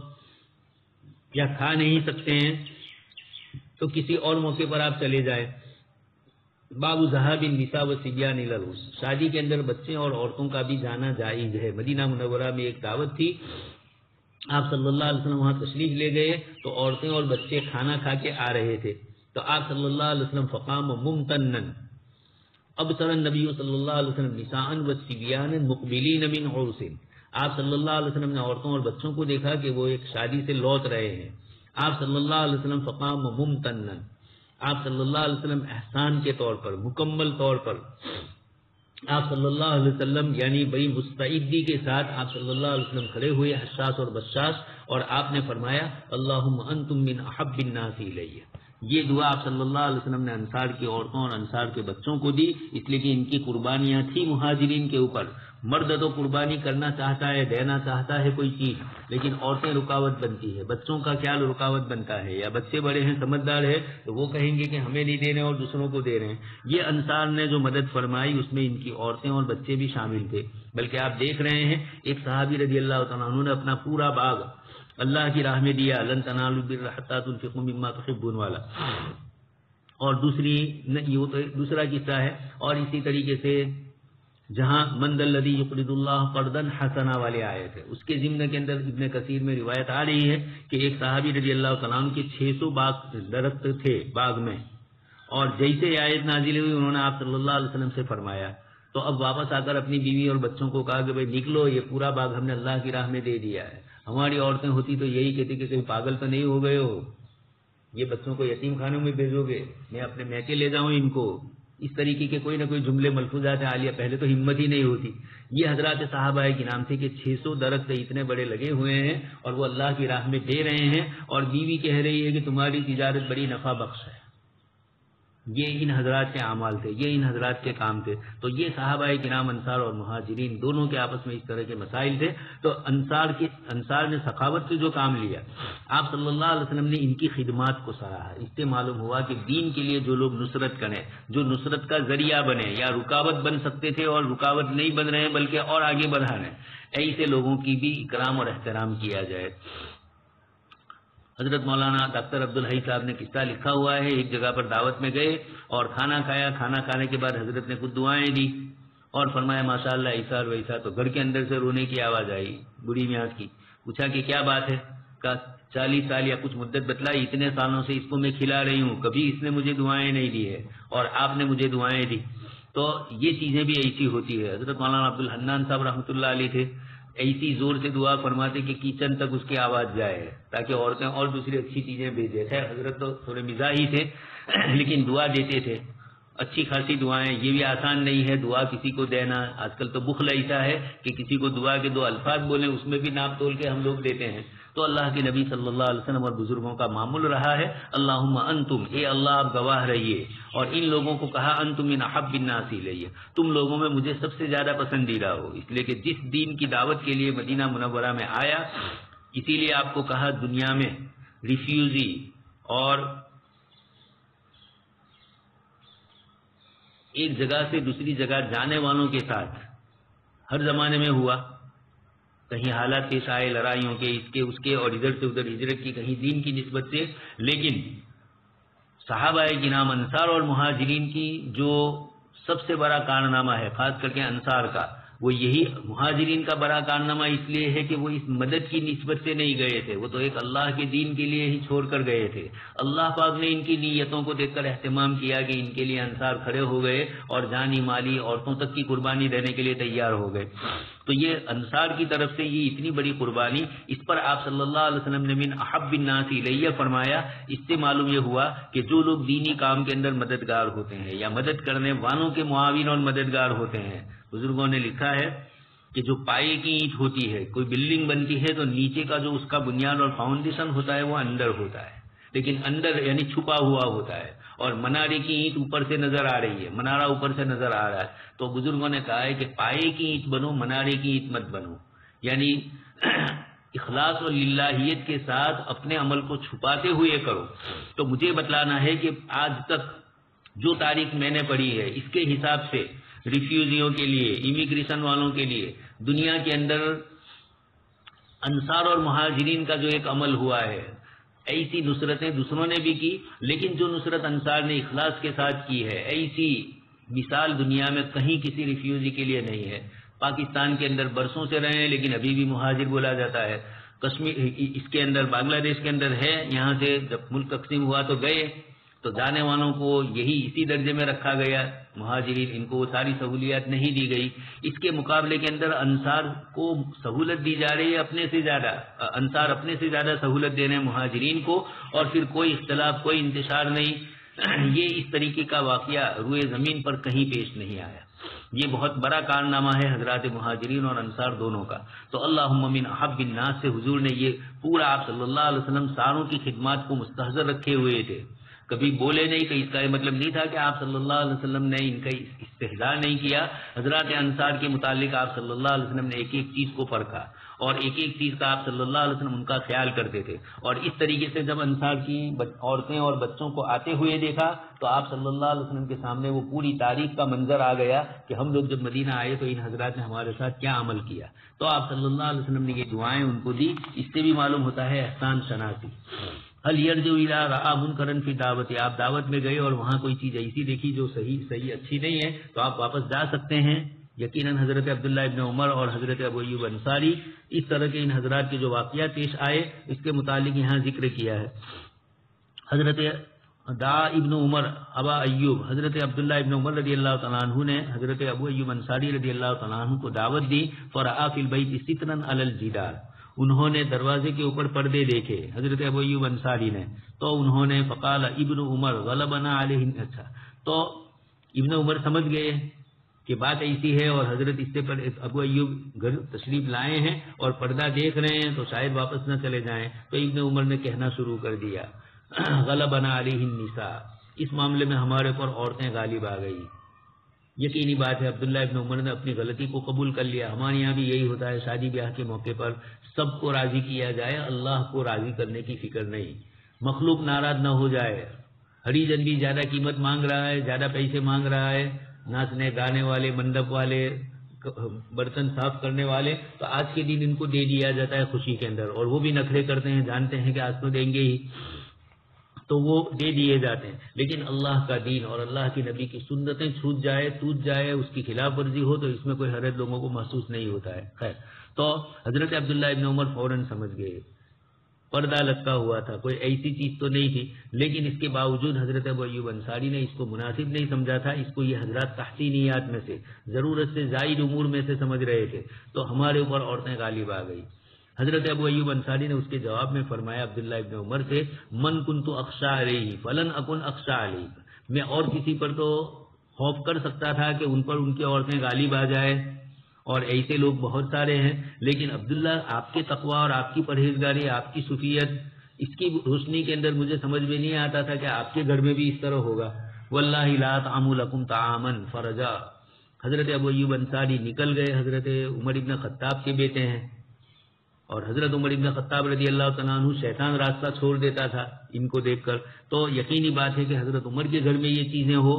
عبداللہ ابن عمر نے عذر بھی کر دیا، اور ہوتا بھی ایسا ہے شادیوں کے موقع پر۔ اور اس طرح ہماری ایک رشتہ دار عورت تھی، ان کے یہاں شادی تھی، ان کی ایک لڑکی باہر سے آئی تھی، اور ان کے داماد جو تھے وہ دیندار تھے، تو یہ لڑکی نے ان کو وہاں باہر سے آئے تھے وہیں سے کہہ دیا تھا کہ شادی کے دن میں جو کچھ کروں وہ کرتے دینا، مجھے روکنا مت، پہلے سے ہی پاور استعمال کر لیا۔ انہوں نے آ کر مجھے کہا، میں نے کہا ایسا نہیں، اس کو کہو کہ میں تجھے کرنے تو دوں گا، لیکن جو چیزیں جائز ہوگی وہ کرنے دوں گا، اور جو ناجائز ہوگی وہ چیزیں نہیں کرنے دوں گا، آخر میں شوہر ہوں تیرا، میں تجھے روک سکتا ہوں شریعت اعتبار سے، تو بھی مجھے ناجائز امور میں روک سکتی ہے، لیکن یہ کہ میں شریعت مطہرہ نے الرجال قوامون علی النساء، یہ جو ذمہ داری، اور کلکم مسئول آگے روایت آ رہی ہے، اس لیے یہ بھی ضروری ہے۔ تو دعوت میں لیکن حسن اسلوب سے، جیسے میں نے آپ کو کہا، حضرت مولانا صدیق مانوی رحمۃ اللہ علیہ نے اس طریقے سے فرمایا کہ معلوم ہے کہ اس طریقے سے وہاں منکرات ہونے والے ہیں، تو حضرت اگلے دن چلے جاتے تھے اور کہتے تھے کہ ہم آپ کے آنے والے تھے، لیکن کیا کریں، آپ کے یہاں اس طرح کی چیزیں ہیں۔ یہ اس طریقے سے حضرت امام ابو حنیفہ رحمۃ اللہ علیہ کو بھی ایسا ایک مرتبہ پیش آ گیا، تو آپ نے صبر سے کام لیا۔ یہ امام صاحب کے منصب اقتداء پر پہنچنے سے پہلے کا واقعہ ہے۔ بڑے حضرات ہیں تو ان کو اس قسم کی چیزوں میں تھوڑا پرہیز کرنا چاہیے، تاکہ لوگ ان کو مقتدا سمجھ کر ان کی اقتداء میں یہ بھی کہیں گے کہ فلاں مولانا تھے، وہ بھی کچھ نہیں بولے، تو بولے تو ہوں گے آپ کے سامنے، یہ بات بھی تھوڑی ضروری ہے۔ حضرت مفتی احمد صاحب نے آخری دن جو ہمیں کچھ نصیحتیں فرمائی، اس میں یہ فرمایا کہ کبھی کسی بڑے کا کسی مجلس میں ہونا، یہ مت سمجھ لو کہ انہوں نے اس برائی سے نہیں روکا ہوگا، مفتی صاحب تو ماشاءاللہ روکنے ہی والے تھے، تو روکتے ہیں، اچھی طریقے سے سمجھاتے ہیں، لیکن سامنے والے اپنی بات کے اوپر اس کام کو کر ہی لیتے ہیں، ادھر ادھر کی کیا کریں مولانا، منت سماجت کریں گے، ادھر ادھر تو منت سماجت اللہ سے کرنے کی ہے، لیکن جو کرنا ہے وہ کر کے رہیں گے۔ آپ کو ظاہر میں کہیں گے کہ بہت افسوس ہو رہا ہے، ایسا ہوا ویسا ہوا، تو افسوس ہوا تو کیا کیوں نہیں؟ خیر، تو فلن اخشى علیک واللہ لا تمو، اس کے ذریعے حضرت عبداللہ ابن عمر رضی اللہ تعالیٰ عنہ کے گھر دعوت ہے، لیکن ابو ایوب انصاری رضی اللہ تعالیٰ عنہ تشریف لے گئے۔ آگے اس کے بعد روایت ہے حضرت عائشہ صدیقہ رضی اللہ تعالیٰ عنہ کی زوج النبی صلی اللہ علیہ وسلم انہا اخبرتہ، حضرت عائشہ رضی اللہ تعالیٰ عنہ خبر دے رہی ہے کہ انہوں نے آپ صلی اللہ علیہ وسلم کے زمانے میں ایک تکیہ خریدا اور اس پر تصویر بنی ہوئی تھی۔ فلما رآها رسول اللہ، جب آپ صلی اللہ علیہ وسلم نے اس تکیے کے اندر دیکھا، قام علی الباب فلم يدخل، آپ گھر میں گئے، داخل ہونے چاہ رہے تھے اور دروازے پر ہی آپ کی نظر پڑ گئی تو اندر تشریف نہیں لے گئے، اور ناراضگی کے اثرات، فعرفت فی وجهه الکراہۃ، حضرت عائشہ فرماتی کہ میں نے آپ صلی اللہ علیہ وسلم کے چہرے انور پر ناراضگی کو محسوس کر لیا، تو میں نے کہا اللہ کے رسول صلی اللہ علیہ وسلم اتوب الی اللہ و الی رسولی، میں اللہ و رسول سے معافی مانگتی ہوں۔ ماذا اذنبت، میں نے کیا گناہ کیا ہے؟ تو آپ صلی اللہ علیہ وسلم نے فرمایا ما بال هذه النمرقہ، کبھی ایسا ہوتا ہے کہ کسی کو پتہ نہیں ہوتا ہے کہ بھئی کیا وجہ ہے، اور اب آپ ایک دم سے ناراض ہو جاؤ، غصے ہو جاؤ، تو آپ پہلے ان کو سمجھاؤ. ایک دم سے غصے ہونے کا سوال نہیں ہوتا ہے. پہلے یہ کہا جائے کہ بھئی یہ کیا ہے, اور پھر اس کے بعد ان کو سمجھایا جائے کہ جیسے ایک جگہ پر شادی تھی تو انہوں نے بڑے بڑے ہاتھی رکھ دیے تھے, مصنوعی جو ہاتھی آتے ہیں وہ. میں نے کہا اس کا یہاں کیا زور. تو ان کے لڑکے باہر سے آئے تھے, میں نے ان کو پوچھا کہ یہ ہاتھی آپ نے کیوں لگائے؟ تو انہوں نے کہا یہ منڈپ والوں نے جن کو سونپا تھا, چونکہ غیر مسلم کو سونپا تھا, تو انہوں نے آگے کوئی نہ کوئی چیز رکھنی چاہیے تو اس کو انہوں نے یہ رکھ دیا. اب مجھے یہ ہوا کہ میں ان کو کیسے سمجھاؤں. میں نے کہا یہ تو ہندو مذہب میں تو ہاتھی ایک مذہبی رسم میں سے ہے, ان کے یہاں مستقل اس کو معبود سمجھا جاتا ہے, اس کی عبادت کی جاتی ہے. اس تصور کے ساتھ انہوں نے رکھا ہوگا, اور آپ تو دیندار اور اس طریقے سے, اور یہاں اس کا کیا زور, پھول لا کر رکھ دیجئے, اس کو سائڈ سے کروا دیجئے. ان کی سمجھ میں آ گیا. 2-4 آدمی کھڑے تھے ان کے سامنے, میں نے کہا تو اب ان کو تھوڑا لحاظ بھی کرنا تھا. تو فوراً جلدی ان کو آدمیوں کو ہی کہا کہ بھائی اس کو سائڈ پہ کر دو, اور پھول دانی آگے ہے اندر رکھی ہوئی ہے, اس کو یہاں لے آؤ. تو اس طرح امالہ کروایا جائے. کبھی کچھ لوگ ہوتے ہیں بہت سخت غصے میں آ جاتے ہیں اور بولنے لگتے ہیں, تو سامنے والا بھی پھر اور کر جاتا ہے. اس لیے نصیحت جو ہوتی ہے وہ تنہائی میں ہوتی ہے, اور فضیحت جو ہوتی ہے وہ لوگوں کے سامنے. تو اسلوب دعوت بھی آپ کے ایسے ہونے چاہیے برائی سے بچانے کے, کہ سامنے والا ان چیزوں کو, کبھی تھوڑا یہ بھی کرنا پڑتا ہے, 1 مرتبہ کہا ہو, 2 مرتبہ کہا ہو, یا دینی جگہوں پر اس طرح, یا جو لوگ دین کے دعوے کرتے ہوں اور جو مقتدا جیسی کیفیت رکھتے ہوں اور ان کے یہاں اس طرح کی چیز ہو جائے, تو پھر حضرت ابو ایوب انصاری کی طرح اور آپ صلی اللہ علیہ وسلم کی طرح غصے کا بھی اظہار کیا جانا چاہیے. لیکن حضرت عائشہ نے کیا شاندار جملہ فرمایا, میں اللہ و رسول کی طرف متوجہ ہو رہی ہوں اس لیے کہ اللہ کا بھی گناہ ہے, نبی کی بھی ناراضگی ہے. اس سے ہمارے بریلوی حضرات استدلال نہ کرے کسی کام میں اللہ رسول جانے, تو اللہ و رسول جانتے ہیں. دینی امور میں ہم بھی بول سکتے ہیں, لیکن غیب کی باتوں کے اندر اللہ و رسول جانے یہ سمجھ میں نہیں آتا. ماں بالو ہادہ النمرقہ, یہ تکیوں کا کیا حال ہے. حضرت عائشہ نے فرمایا میں نے ان کو خریدا تھا لتقر علیہا وتوسدھا, تاکہ آپ اس کے اوپر تشریف فرما ہو اور آپ اس سے ٹیک لگائے. حضرت عائشہ رضی اللہ تعالیٰ عنہ نے آپ صلی اللہ علیہ وسلم کو یہ فرمایا. فقال رسول اللہ صلی اللہ علیہ وسلم, آپ صلی اللہ علیہ وسلم نے ارشاد فرمایا, ان اصحاب هذه الصور, یہ تصویر والے لوگ قیامت کے دن ان کو عذاب دیا جائے گا, اور ان سے کہا جائے گا احیوا ما خلقتم, جو تم نے بنایا اس کو زندہ کرو. تو زندہ تو کر نہیں سکتے ہیں.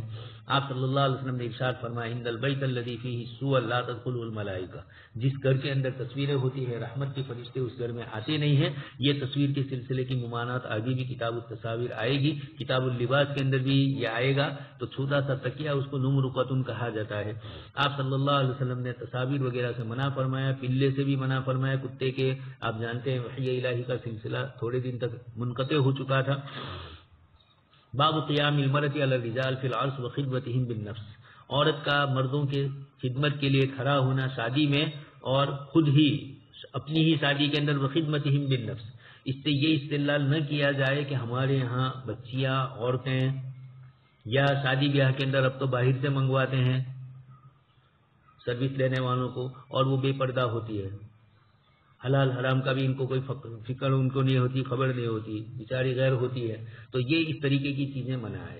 اسی طریقے سے ہمارے یہاں بھی عورتیں کھانا تقسیم کریں مردوں میں, تو ایک تو یہ ہے کہ ہماری عورتوں کا لباس کیا ہوتا تھا اور وہ صحابیات کا لباس کیا ہوتا تھا. دوسری بات ہے کہ ان کے گھر کا مسئلہ ہے, باہر کوئی منڈپ میں اور اس طرح عام جگہوں پر نہیں تھا, ان کے گھر کے اندر ہی آپ صلی اللہ علیہ وسلم تشریف لائے ہیں. اب عورت پردے کے اہتمام کے ساتھ اگر کوئی چیز رکھ دیتی ہے تو شریعت میں اس کی گنجائش ہے.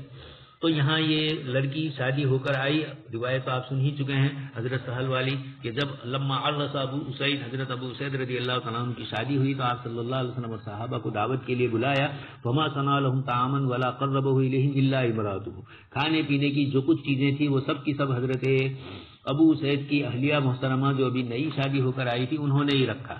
بل تمرات فی تور, یہ خدمت کو جانتی تھی, آپ صلی اللہ علیہ وسلم کا ادب اور احترام جانتی تھی. ابھی ایک نئی دلہن ہے اور وہ آپ صلی اللہ علیہ وسلم کے لیے پہلے سے ایک برتن کے اندر اہتمام فرما رہی ہے اور اس کے اندر رات سے چھہارے ڈال رہی ہے. تو یہ مزاج صنعت نبی صلی اللہ علیہ وسلم تھی, اس لیے انہوں نے آپ صلی اللہ علیہ وسلم کے لیے اہتمام کیا اور آپ صلی اللہ علیہ وسلم نے بھی اس کو استعمال فرمایا. فلما فرغ النبی صلی اللہ علیہ وسلم من الطعام, جب آپ صلی اللہ علیہ وسلم کھانے سے فارغ ہوئے تو انہوں نے رات کو یہ جو بھگو دی تھی آپ صلی اللہ علیہ وسلم کو وہی شربت انہوں نے پیش کیا یہ بلت تمرات فی طور من الحجارہ، برتن اور پیالے کو کہا جاتا ہے، خاص کر کے پتھر کا جو بنا جاتا تھا اس کو بولا جاتا تھا، تو فی طور من حجارۃ رات کو.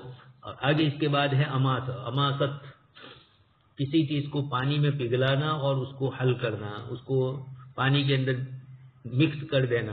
حضرت یہ صحابیہ رضی اللہ تعالیٰ عنہ نے بھی اس طریقے سے اس کو یہ کیا. ام حسین نے پتھر بنے ہوئے اس پیالے کو نبی صلی اللہ علیہ وسلم کے لیے حل کیا، یعنی اس کو کھجور کے ساتھ ملا کر شربت بنا دیا انہوں نے. اور پھر لفظ آتا ہے کہ آپ صلی اللہ علیہ وسلم کو بطور تحفے کے دیا. آگے روایت آ رہی ہے تحفے کا لفظ بھی استعمال ہوتا ہے. تو یہ آپ صلی اللہ علیہ وسلم کی، یعنی گویا کہ عورتیں ہدیہ پیش کر سکتی ہے، اور آپ صلی اللہ علیہ وسلم کو انہوں نے یہ چیز بطور تحفے کے کھلائی. ان کی شادی تھی ہدیتن، کچھ حضرات نے تحفہ کا معنی ہدیہ مراد لیا، تو بڑی سمجھدار لڑکی تھی. آپ صلی اللہ علیہ وسلم کو انہوں نے یہ چیزیں پیش کی. النقی والشراب الذی لا یسکر فی العرس، نقی اور پینے کی چیز الذی لا یسکر، جب تک وہ نشاور نہ ہو وہاں تک جائز ہے، اور اگر نشاور ہو گئی تو پھر آپ صلی اللہ علیہ وسلم تو کیا عام مومنین کے لیے بھی استعمال کرنا جائز نہیں ہے.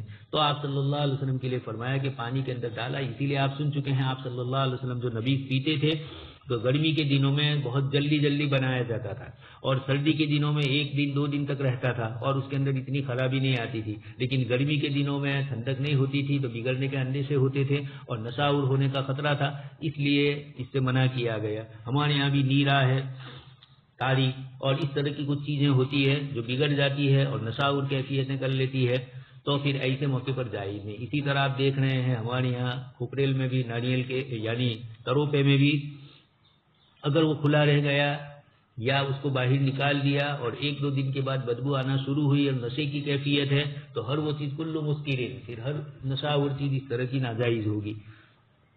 لیکن جب تک وہ وہاں اس کیفیت کو نہ پہنچے، اب انہوں نے رات کو ڈالا تھا اور صبح میں لے لیا، اتنے میں نہیں بگڑتا ہے. تو نقی اور شراب، کھجور یا کسی اور بغیر نشاور چیز شادی میں اس کا استعمال جائز ہوگا. لا یسکر فی، لیکن یہ ضروری ہے الذی لا یسکر، نشہ نہ پیدا کرے. تو شادی کے موقع پر اس لڑکی نے یہ کیا تھا، اسی کی طرف اشارہ کرنے کے لیے فرمایا کہ جب تک وہ نشاور نہ ہو اس کا استعمال کرنا جائز ہے. اور نشاور ہو آپ صلی اللہ علیہ وسلم نے خود روایتوں میں اس سے منع فرما دیا، بلکہ نشاور کیا کیفیت بگڑنا شروع ہوتی ہے اس چیز کی، اس کا مزہ بگڑنے لگتا ہے، اندر سے بدبو آنا شروع ہوتی ہے، تو آپ صلی اللہ علیہ وسلم نے خود ہی منع فرمایا. باب المدارہ مع النساء وقول النبی صلی اللہ علیہ وسلم انما المرأة كالزنا. یہاں سے امام بخاری رحمۃ اللہ علیہ عورتوں کے ساتھ جو معاملات کرنے ہوتے ہیں مدارات کے، یعنی ان کے ساتھ نرمی کے، شفقت کے معاملات، ان کو ذکر کرتے ہیں. انما المرأة كالزنا، روایت امام بخاری رحمۃ اللہ علیہ نے آپ صلی اللہ علیہ وسلم کی پیش کی، نیچے روایت آ ہی رہی ہے اگلے باب میں. یہاں امام بخاری رحمۃ اللہ علیہ نے اشارہ فرما دیا لطف اور مہربانی اور نرمی کا معاملہ ہونا چاہیے. آپ صلی اللہ علیہ وسلم نے اشارہ فرما دیا کہ پسلی کی طرح تیری، اور سب سے اوپر کی جو پسلی ہوتی ہے وہ اور تیری ہوتی ہے. آپ صلی اللہ علیہ وسلم نے فرما دیا المرأة كالزنا ان اقمتها کسرتها، اگر تم اس کو مکمل ٹھیک کرنے جاؤ گے تو ٹوٹ جائے گی. مراد یہ کہ اس کی اصلاح اور تربیت کے لیے تھوڑے اچھے طریقے اپنائے جائیں. ایک دم سے غصے ہو جاؤ تو یقیناً عورت اس کو ناپسند کرے گی. وَإِنِ اسْتَمْتَعْتَ بِهَا اسْتَمْتَعْتَ وَبِهَا وَفِيهَا عِوَجٌ، اور اگر تم ان سے فائدہ اٹھانا چاہو تو فائدہ اٹھا سکتے ہو، اس حال میں کہ فیہا عوجن، تھوڑی کچھ تیری رہے گی، مکمل ٹھیک نہیں ہو جائے گی ورنہ ٹوٹ جائے گی. تو آپ صلی اللہ علیہ وسلم نے یہ بہت لطیف پیرائے میں سمجھایا ہے. تجربے کی دنیا میں آئیں گے آپ تو پتہ چل ہی جائے گا کس طریقے سے عورتوں کے اندر نہ سننا یا نہ سمجھنا، یا کبھی کبھار الٹا سمجھ لینا، جو نہ سمجھنا ہے، جو سمجھنا ہے وہ نہ سمجھے، نہ اس سے الٹا ہی سمجھ لے، یہ سب اس طرح کے آپسی معاملات ہوتے ہیں. آپ صلی اللہ علیہ وسلم نے فرمایا کہ اس کی بنیاد کے اوپر ایسا نہ ہو ناچاکی کہ وہ ٹوٹ جائے، اس لیے ایسے موقع پر صبر کرنا ہے. آپ کو کئی باتیں کہہ چکا ہوں میں. حضرت عائشہ صدیقہ رضی اللہ تعالیٰ عنہ کے گھوڑے کے اوپر پر تھے. حضور نے فرمایا کہ عائشہ گھوڑے کے بھی پر ہوتے ہیں، تو فوراً فرمایا کہ حضرت سلیمان علیہ السلام کے گھوڑوں کے پر تھے.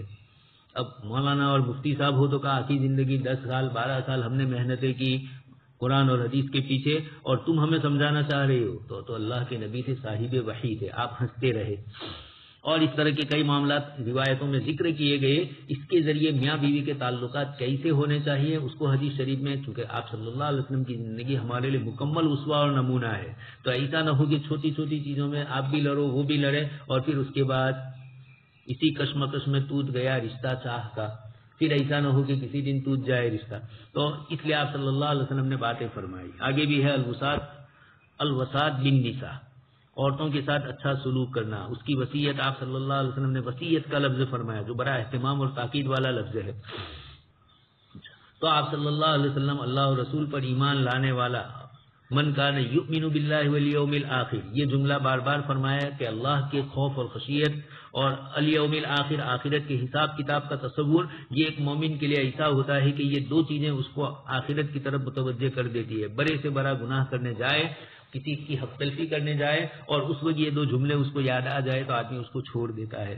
اس لیے کہ یؤمن باللہ والیوم الآخر، اللہ پاک بدلہ لینے پر قادر ہے اور ایک دن بدلہ لینے کا اللہ پاک کی طرف سے مقرر بھی ہے جہاں بے سینگ بکری اور سینگ والی بکری کے بھی حساب کتاب ہوں گے. فلا یؤذی جارہ، اپنے پڑوسی کو نہ ستائے. لفظ ایجا فرمایا. آپ صلی اللہ علیہ وسلم نے پڑوس کے اندر کچھ نہ کچھ برداشت کرنا ہی پڑتا ہے. رات دن اس طرح دنیا میں سب سے زیادہ لوگ ربی ابن لی بیتن عندک فی الجنہ، فرعون کی اہلیہ محترمہ اللہ کے پاس جنت مانگ رہی ہے، لیکن جنت سے پہلے الجار قبل الدار، دار سے پہلے جار مانگ رہی ہے، پڑوس مانگ رہی ہے. ربی ابن لی عندک، آپ کے پاس. تو یہ پڑوس کا مسئلہ صبح سے لے کر شام تک رہنا ہوتا ہے، معاملات مسائل ہوتے ہیں. اس بنیاد کے اوپر حدیث شریف میں آپ صلی اللہ علیہ وسلم نے بہت فضیلت بتلائی. آگے روایتیں آ ہی رہی ہے واستوصوا بالنساء خیرا، اور یہ اصل پہ امام بخاری لائے ہیں عورتوں کے ساتھ اچھا سلوک کیا جائے. پھر وہی روایت ہے جو اس سے پہلے آپ سن چکے ہیں. دوبارہ پھر حدیث میں اخیر میں فرمایا فاستوصوا بالنساء خیرا. آگے فرماتے ہیں كنا نتقي الكلام والانبساط الى نسائنا على عهد النبي صلی اللہ علیہ وسلم هيبة ان ينزل فينا شيء فلما توفي النبي صلی اللہ علیہ وسلم تکلمنا وانبسطنا. حضرت عبداللہ ابن عمر رضی اللہ تعالیٰ عنہما ایک روایت نقل فرماتے ہیں کہ ہم لوگ بچتے تھے اور اس کی وجہ بھی بتلا، یعنی بات چیت کرنے سے اور خوشی اور ہنسی کرنے سے اپنی عورتوں کے ساتھ علی عہد النبی صلی اللہ علیہ وسلم، اللہ کے نبی صلی اللہ علیہ وسلم کے زمانے میں، ہیبۃ ان ینزل فینا شیء، اس بات سے خوف محسوس کرتے ہوئے بچتے تھے، یعنی کم باتیں کرتے تھے. نتقی الکلام، یہ کیوں ہوتا تھا؟ ان ینزل فینا شیء، ہمارے متعلق کوئی آیت نازل ہو جائے.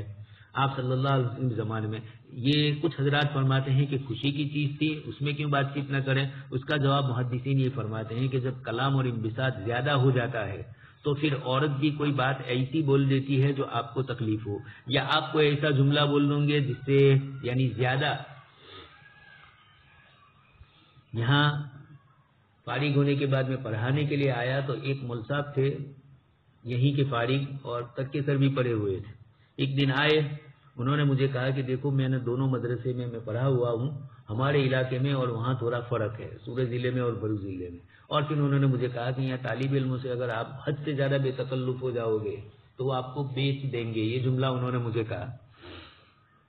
وہاں احترام ہوتا ہے کچھ بھی ہونے کے باوجود. ایک ماحول تھا حضرت وہاں عبداللہ صاحب رحمۃ اللہ علیہ کے زمانے میں، ابھی بھی کچھ باقی ہے وہاں ماشاءاللہ.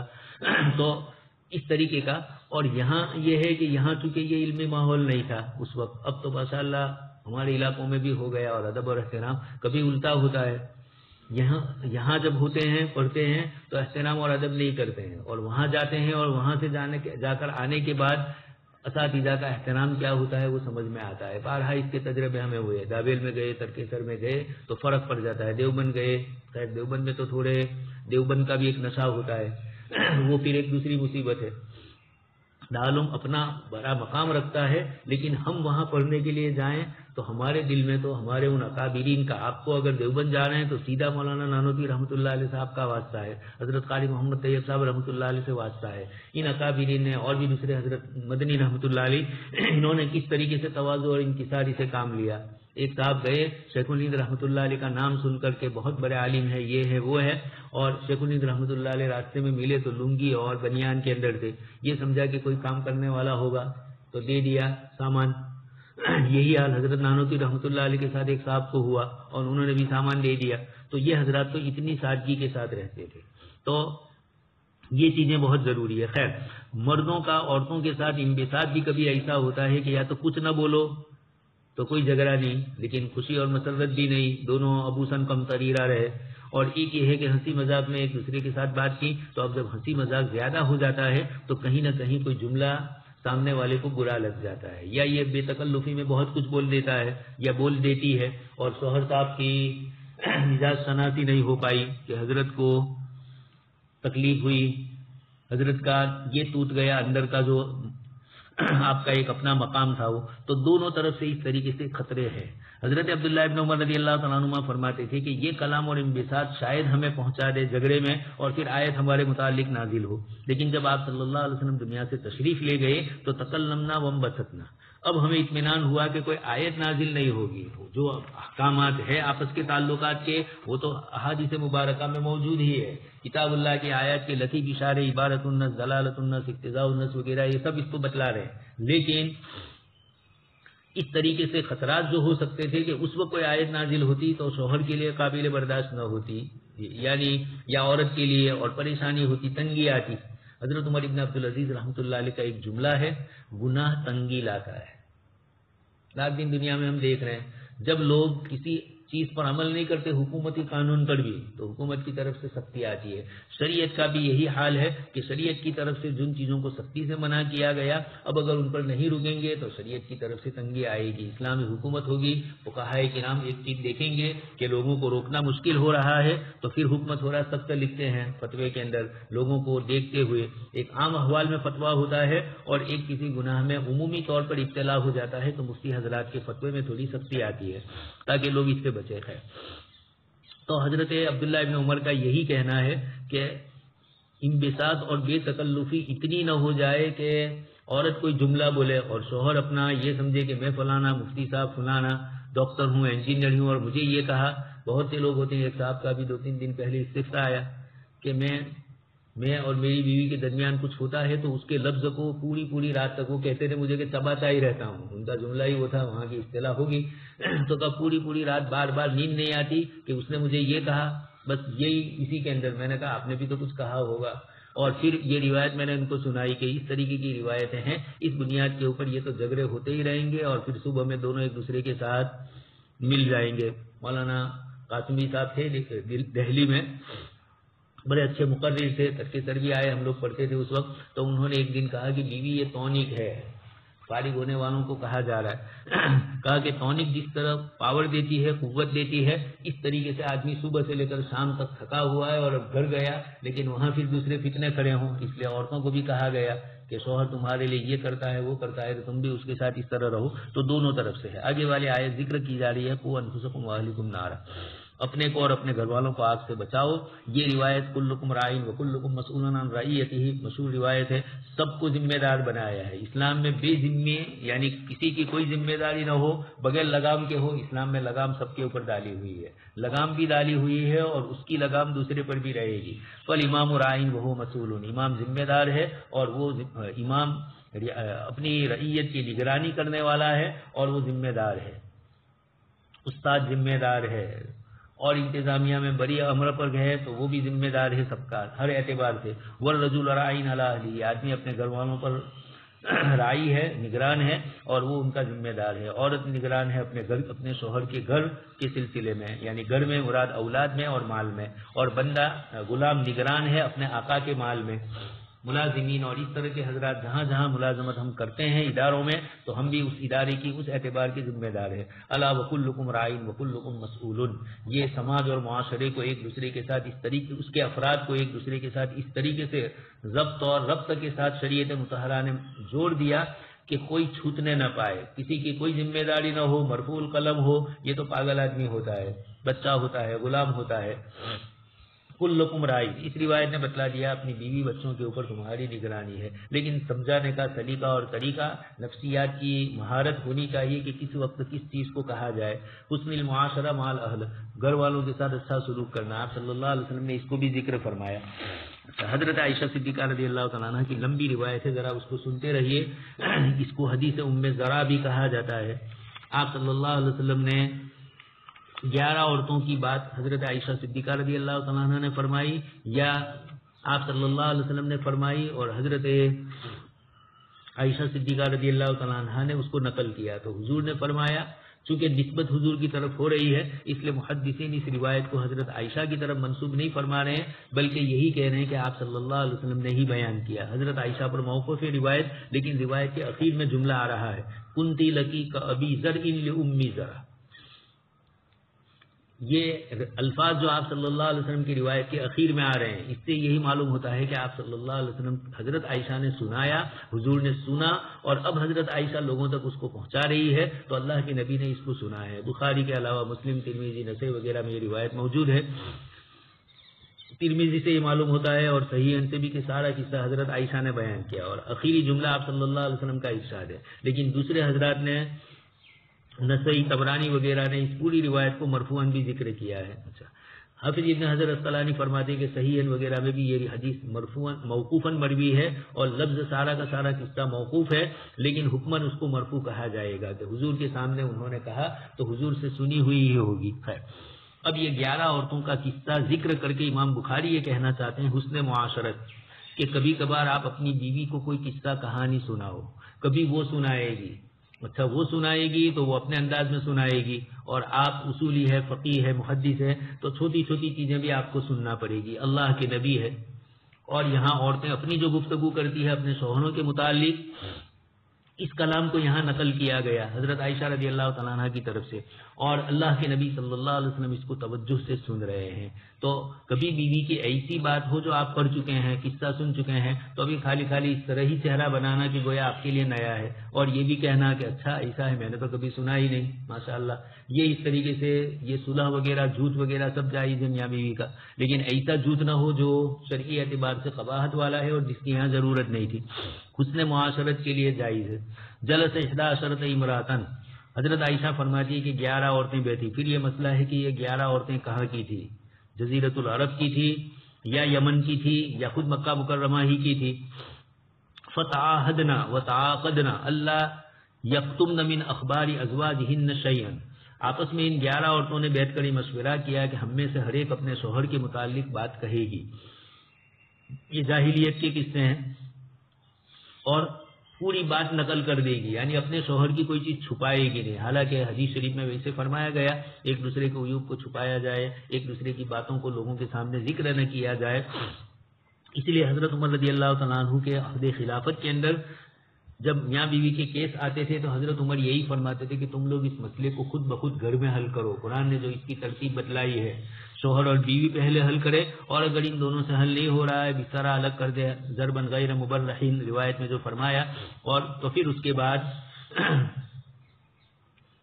حکم من اہلہ و حکم من اہلہا والا جو ہے قرآن نے ذکر کیا، یہ پوری ترتیب ہے، وہ بھی نہ ہو تو پھر اس کے بعد مسئلہ آتا ہے طلاق والا۔ خیر، تو یہ پوری ترتیب ذکر کی ہے۔ تو یہ عورتیں آپس میں مشورہ کر رہی تھی، تعاہدنا و تعاقدنا اللہ یکتمنا، اپنے شوہروں کی کوئی چیز نہیں چھپائے گی، پکا وعدہ ایک دوسرے کے ساتھ کیا۔ چنانچہ شروع کیا، سب سے پہلی نے شروع کیا، پھر ان کے نام بھی روایتوں میں آتے ہیں، کوئی یہ ضروری چیز نہیں ہے، لیکن محدثین نے جب دیکھا کہ اللہ کے نبی صلی اللہ علیہ وسلم اور حضرت عائشہ اس قصے کو اہتمام کے ساتھ نقل کرتی ہے، اللہ کے نبی سن رہے ہیں، تو پھر ہمارے محدثین نے اس پر پوری کتابیں لکھ دی حدیث ام زرا کے اوپر، اور اس کے چھوٹے چھوٹے جزیات سے مسائل مستنبط کیے، بہت سارے واقعات معاشرتی زندگی کے جو معاملات ہیں ان کو بھی ذکر کیا، اور اس ضمن کے اندر انہوں نے بہت سی چیزیں ذکر کی، کچھ کلمات بھی ہے، لغات بھی اس کے اندر اچھی خاصی ہے، ان کو بھی یاد رکھنا ہے کہ اس زمانے کے اندر عورتیں کس طرح کا کلام کرتی تھی، فصاحت و بلاغت کتنی اعلیٰ ہوتی تھی۔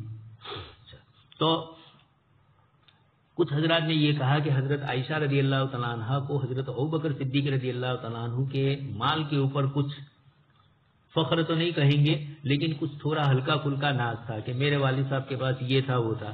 تو آپ صلی اللہ علیہ وسلم نے پھر اس کے بعد فرمایا کہ عائشہ تم خاموش رہو، فإنی کنت لکی، میں تمہارے لیے ابو ذرا کی طرح ہوں، جیسے ابو ذرا ام ذرا کے لیے تھے، اس طرح میں تمہارے لیے عائشہ ایسا ہی ہوں۔ ابو ذرا کیا تھے وہ آگے خود تفصیل آ رہی۔ اچھا، تو سب سے پہلی نے شروع کیا، میرے شوہر زوجی لحم جمل، میرے شوہر اونٹ کا گوشت ہے، اور غسن،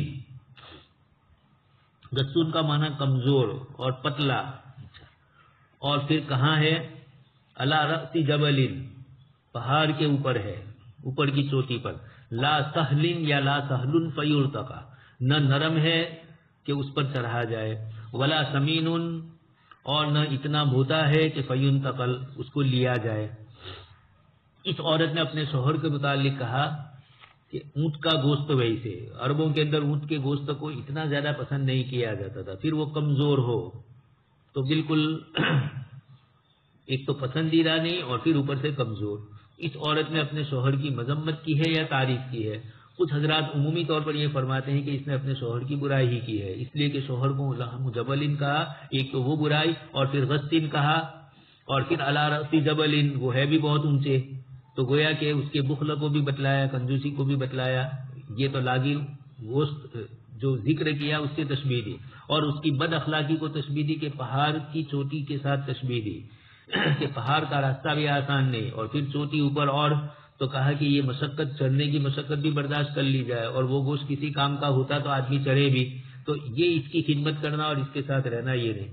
اچھا آگے کہہ رہی ہے لا سمین فینتقا، نہ یہ اتنا ہوتا ہے کہ اندر سے انتقا مغز نکالا جائے، ہڈیاں ہیں اور ہڈیوں کے اندر یعنی گودا ہو، یہ اس طرح کا بھی کچھ نہیں ہے۔ تو یہ عورت نے اپنے شوہر کی مذمت بتلائی۔ دوسری عورت ہے زوجی لا ابث خبرہ انی اخاف اللہ اذرہ ان اذکرہ اذکر اجرہ و بجرہ، دوسری یہ کہہ رہی ہے کہ میں اپنے شوہر کی کوئی چیز ذکر نہیں کروں گی، لا ابث خبرہ، میں اس کی خبر کو ذکر نہیں کروں گی، اس لیے کہ مجھے ڈر ہے کہ اس کے سامنے اگر ذکر کیا جائے انی اخاف اللہ اذرہ، میں جب بولنے پر آؤں گی تو میں کچھ بھی چھوڑوں گی نہیں، حضرت کے ہے ہی ایسے اعمال کہ اس کو چھوڑ ہی نہیں سکتے ہوں، اور اگر بیان کروں یعنی اگر اس کو بیان کروں گی تو یقینی بات ہے اذکر اجرہ و بجرہ، تو میں اس کی ساری برائیاں چھوٹی موٹی جتنی بھی ہوگی ان سب کو میں ذکر کر دوں گی، تو میں اپنے شوہر کی خبر کو نہیں پھیلاؤں گی، ڈرتی ہوں کہ اس کو چھوڑ نہ بیٹھوں، اس لیے کہ اس کو لا اذرہ یعنی پھر بھی شوہر ہے، شوہر بغیر کی عورت کو لوگ تانے لگاتے ہیں، اور یہ شوہر ہے جیسا بھی ہے لیکن ہے، اس لیے میں اس کی زیادہ تفصیل، لیکن کہہ تو دیا ہی وہی المدح بما یشبہ الذم،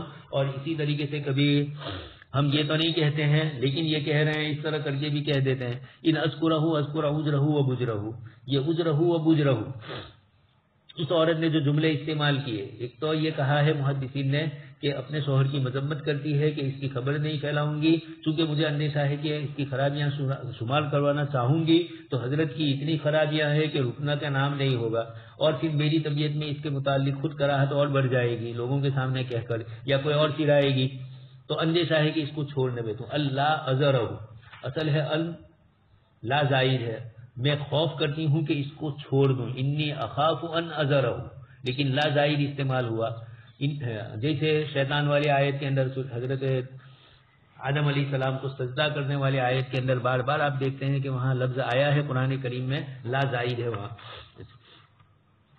تو میں اچھا آگے اس کے بعد لفظ ذکر کیا گیا، کچھ لوگوں نے عجیب اس کے معنی بتلائے ہیں کہ اس کی خرابیاں اتنی ہیں کہ بیان کرنا شروع کیا تو پورا نہ کر سکوں اور بیچ میں چھوڑنا پڑے کہ کوئی خرابی نہیں جو حضرت کے اندر نہیں ہے، خیر تو اجرہ اس گروہ کو کہتے ہیں جو رگ پر رگ چڑھنے کی وجہ سے گلے میں پیدا ہوتی ہے، اور بجرہ اس گروہ کو کہتے ہیں جو پیٹ میں یا ناف کے اندر پیدا ہوتی ہے، تو گویا کہ ظاہری ہے یہ تو اوپر والی تو نظر آتی ہے، کبھی کبھار آدمی کو نس پہ نس چڑھ جاتی ہے تو اوپر سے نظر آتی ہے، لیکن پیٹ کے اندر کی جو رگ والی ہے وہ تو نظر نہیں آئے گی، تو گویا حاصل یہ نکلا کہ میں نے اس کے ظاہری عیوب اور باطنی عیوب اتنے ہیں اس کے اندر کے کچھ چھوٹ ہی نہیں سکتا ہے، ان کے بھی نام لکھے ہیں اس عورت کے بھی محدثین نے، گویا ایک طرف کہہ رہی کہ کچھ نہیں کہوں گی اور سب کچھ کہہ دیا، یہ بھی عجیب ہے، اس لیے یہ کہا تھا کہ کچھ چھوڑوں گی نہیں، تو یہ بھی تعبیر ہے کہ میں کچھ چھوڑوں گی نہیں اور چھوڑنی ہے، اجرہ و بجرہ،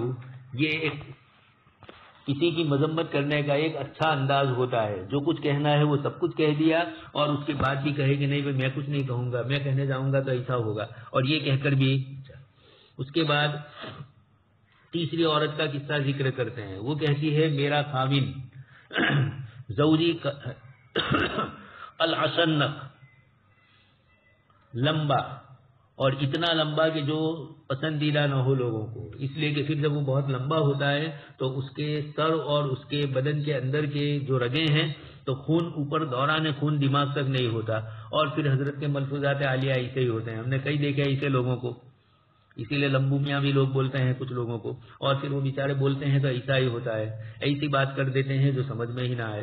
تو اشنق، اس کی ایک تفسیر تو یہ کی گئی حد سے زیادہ لمبا ہونا، اور کچھ حضرات نے بدخلق بھی اس کا معنی مراد لیا کہ اخلاق بھی اس کے اچھے نہیں ہیں، تو یہ بھی اچھا۔ ان انتقو اطلق، اگر میں بولنے جاؤں گی تو طلاق ہو جائے گی، مجھے خطرہ ہے مجھے اس کا، تو ایک طرف، اور اگر خاموش رہوں تو وتذروھا کالمعلقہ، معلق یہ تو جاہلیت کی عورتیں ہیں، وتذروھا کالمعلق لغت کے اعتبار سے میں نے آیت کو آپ کے سامنے بتلایا، تو میں لچی رہوں گی، یعنی شوہر والی بھی نہ شوہر بغیر کی بھی میں ہو جاؤں گی ہوں، لیکن وہ میرے ساتھ معاملہ وہ نہیں کرے گا۔ تو کچھ لوگوں نے اشنق کا ترجمہ یہ بھی کیا کہ محتاج آرا ہونا، کچھ نے السیء الخلق کا، کچھ نے یہ بھی کہا کہ دماغی توازن اس کا ٹھیک نہ ہو ہے، یہ تیسری نے یہ کہا۔ چوتھی کہہ رہی ہے زوجی کلیلی تہامہ، میرا شوہر تہامہ کی رات کی طرح ہے۔ تہامہ کا علاقہ مکہ مکرمہ سے مشرق میں ہے، اور یہ علاقہ وہ تھا جہاں ٹھنڈی زیادہ نہیں ہوتی ہے، حجاز ہی کا علاقہ ہے۔ لا قرن ولا مخافت ولا سآمت، لا حر ولا قرن، لا مخافت ولا سآمت، نہ ٹھنڈی ہے نہ گرمی ہے نہ ٹھنڈی ہے، اور نہیں خوف مجھے اس سے، مخافت کوئی خوف ہے اور نہ اکتاہٹ ہے، یہ تعریف کر رہی ہے۔ پانچویں زوجی ان دخل فہید، پانچویں نے اپنے شوہر کے متعلق جملہ کہا میرا شوہر ایسا ہے، یہ عجیب و غریب جملے کہہ رہی ہے۔ ان دخل فہید، اگر گھر میں آتا ہے تو چیتا ہوتا ہے، وَإِنْ خرج، اور گھر سے نکل کر لوگوں میں پہنچتا ہے تو شیر بن جاتا ہے، وَلَا يَسْأَلُ عَمَّا عَهِدَ، اور گھر میں جو کچھ ہم سے کوئی چیز چھوٹ جائے تو اس کو پوچھتا نہیں ہے۔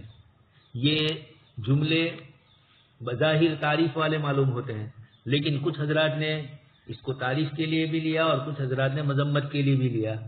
اپنے شوہر کی تعریف کر رہی ہے، زیادہ تر حضرات نے یہی کہا میرے شوہر کے اخلاق بہت اچھے ہیں، گھر میں آتا ہے تو چیتا بن جاتا ہے، تو چیتا سونے میں مشہور ہے، مطلب یہ کہ میرا شوہر آ کے سو جاتا ہے، ہمارے ساتھ لڑائی جھگڑے نہیں کرتا ہے، کوئی نہ کوئی برائی نہیں کرتا ہے، عیب نہیں نکالتا، ہماری باتوں میں بھی دخل اندازی نہیں کرتا ہے، لیکن جب گھر سے باہر نکلتا ہے تو لوگوں پر شیر کی طرح ہوتا ہے، باہر کے لوگ اس سے ڈرتے ہیں، اور گھر میں ہم سے کوئی کوتاہی ہو جائے تو معلوم ہو تو بھی اس کی تحقیق نہیں کرتا، معاف کر دیتا ہے۔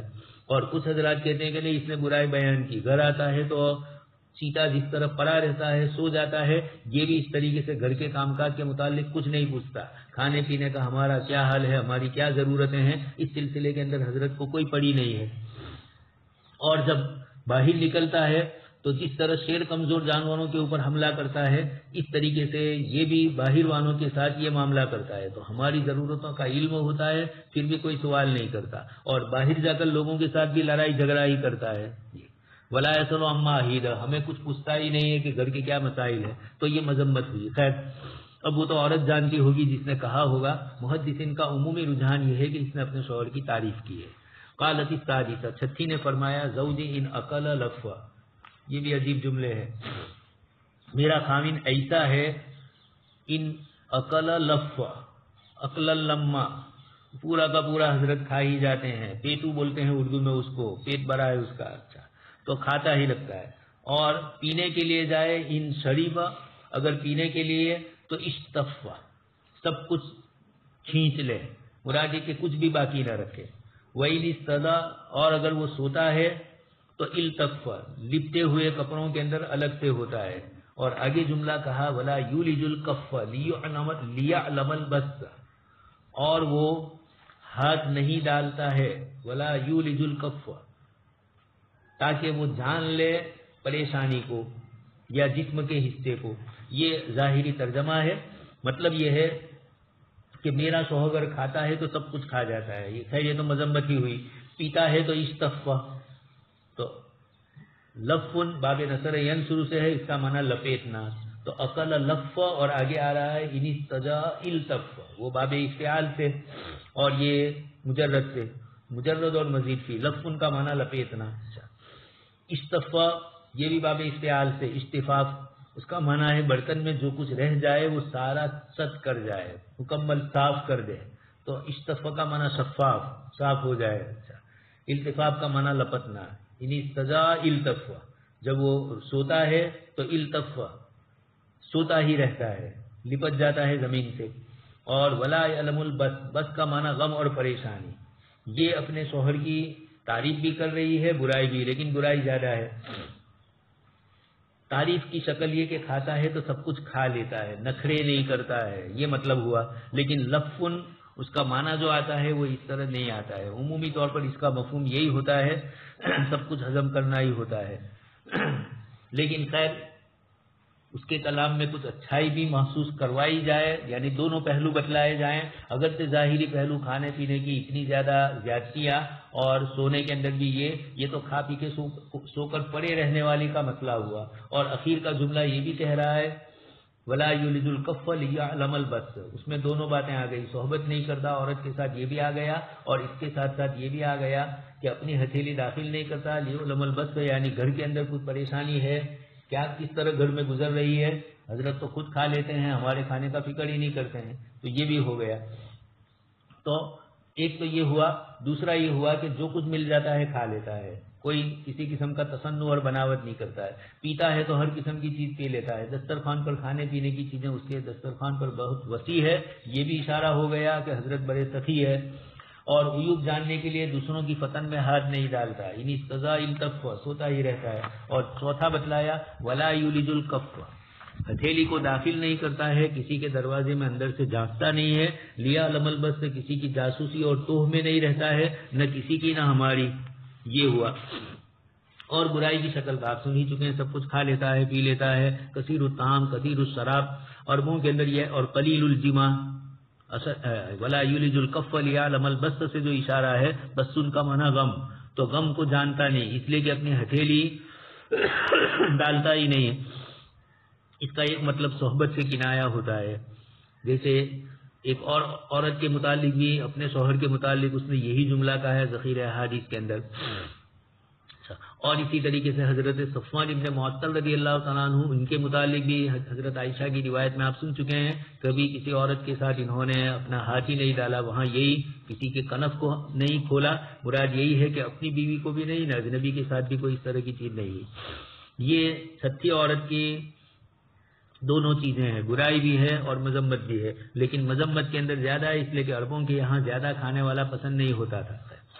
ساتویں عورت کہہ رہی ہے زوجی غیایا او عیایا طباقا کل داء له داء شجکی او فلکی او جمع کلن لکی.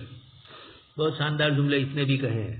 میرا شوہر، سب سے پہلے تو اس نے جملہ کہا غیایا، اور غیّن کا معنی گمراہ ہونا، عاجز ہونا، گمراہی کے معنی میں. تو غیایا کہ حضرت بتکے ہوئے ہیں.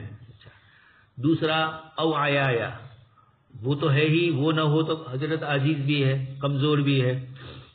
جمع سے یا عقل سے یا بہادری میں، سب میں ہو گئے. او طباقہ، طباقہ لفظ، اور اس کا معنی بے وقوف کے ہوتے ہیں. ایک اور مفہوم بھی کچھ حضرات نے ذکر کیا ہے، صحبت کرتے وقت بیوی کے پیٹ کے اوپر پورا وزن اپنا دے دیتا ہے. یہ چیزیں بعد میں آئے گی، جب آئے گی آپ کے سامنے. یہ عورتوں کو وہاں پسند نہیں ہوتا ہے، صحبت کا یہ طریقہ پسندیدہ نہیں سمجھا گیا ہے. خیر، تو ایک تو بیوقوف کا معنی اور دوسرا معنی مراد لے تو بھی وہاں پر منطبق ہونا. خیر، صحبت کے سلسلے میں کون سے طریقے ہیں؟ قرآن کریم نے فلما تغشاها حملت حملا خفیفا فمرت به فرمایا. تو تغشی کا مفہوم دیکھ لینا، مفسرین نے کیا لکھا ہے. صحبت کے اس طریقے کو سب سے اچھا سمجھا گیا ہے، لیکن وزن پورا اس پر نہیں دینا ہے، پورے جسم کے ساتھ وزن کا معاملہ ہے. خیر، وہ سب آپ بالغ ہوں گے تو سب سمجھ میں آ جائے گا. آگے اس کے بعد کہہ رہی ہے کل داء لہ داء. دنیا میں کوئی بیماری ایسی نہیں ہے ظاہری اور باطنی جو حضرت سے وابستہ نہ ہو. مراد یہ کہ جتنی خرابیاں ہیں، جتنی برائیاں ہیں، بیماری سے مراد یہاں بیماری اگر ظاہر لے وہ بھی، اور اگر مانوی اخلاقیات کی بیماری لے وہ بھی. پھر آگے کہہ رہی ہے کہ شج کی، کبھی تو تمہارا سر پھوڑ ڈالے. او فل کی، یا جسم کو کہیں نہ کہیں زخمی کر دے. او جمع کلن لکی، ماتھا بھی پھوڑے، تانچے بھی توڑ ڈالے. تو دونوں میں سے کوئی نہ کوئی ایک کرے یا دونوں کر لے. مطلب یہ ہے کہ بڑا ظالم ہے اور بد خلق ہے. آگے اس کے بعد 8ویں عورت کہہ رہی ہے المس مس ارنب والریح ریح زرنب. چھوٹے سے جملے میں اس نے سب کچھ ادا کر دیا. میرے شوہر کو چھونا ایسا ہے جیسے خرگوش کو چھونا, اور خوشبو ایسی ہے جیسے زردب گھاس کی خوشبو. یہ خوشبودار گھاس ہوتی ہے زردب کی. کچھ حضرات نے زعفران کا ترجمہ کیا, لیکن کچھ حضرات فرماتے کہ مطلب یہ ہے.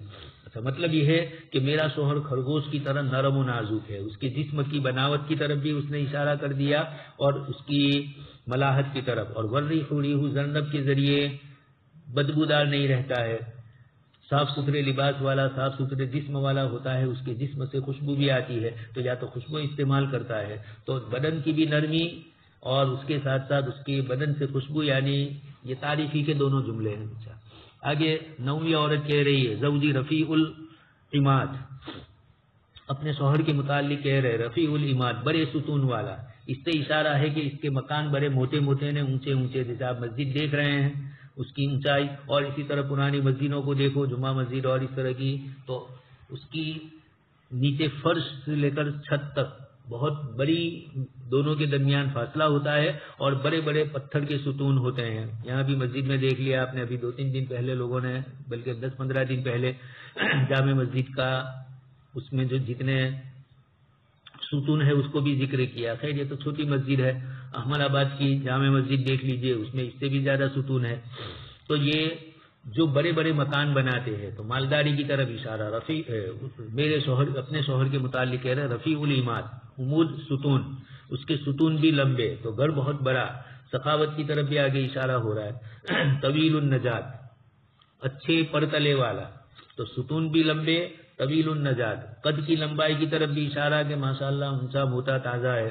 اور عظیم الرباط, بہت زیادہ ریت اڑانے والا, مہمانوں کے لیے کھانا زیادہ پکتا ہے اس لیے رات زیادہ ہوتی ہے, یا یہ کہ کھانا پکتا ہی رہتا ہے اس لیے مہمان بھی کثرت سے آتے رہتے ہیں. اس لیے اس زمانے میں تو پکے روڈ تھے نہیں, تو جب مہمان آئے گا گھوڑے یا اونٹ کے اوپر تو وہ گرد و غبار اڑائے گا, تو اس کی طرف اشارہ. اور ریت کا ہی علاقہ تھا اس لیے انہوں نے عظیم الرباط کہا.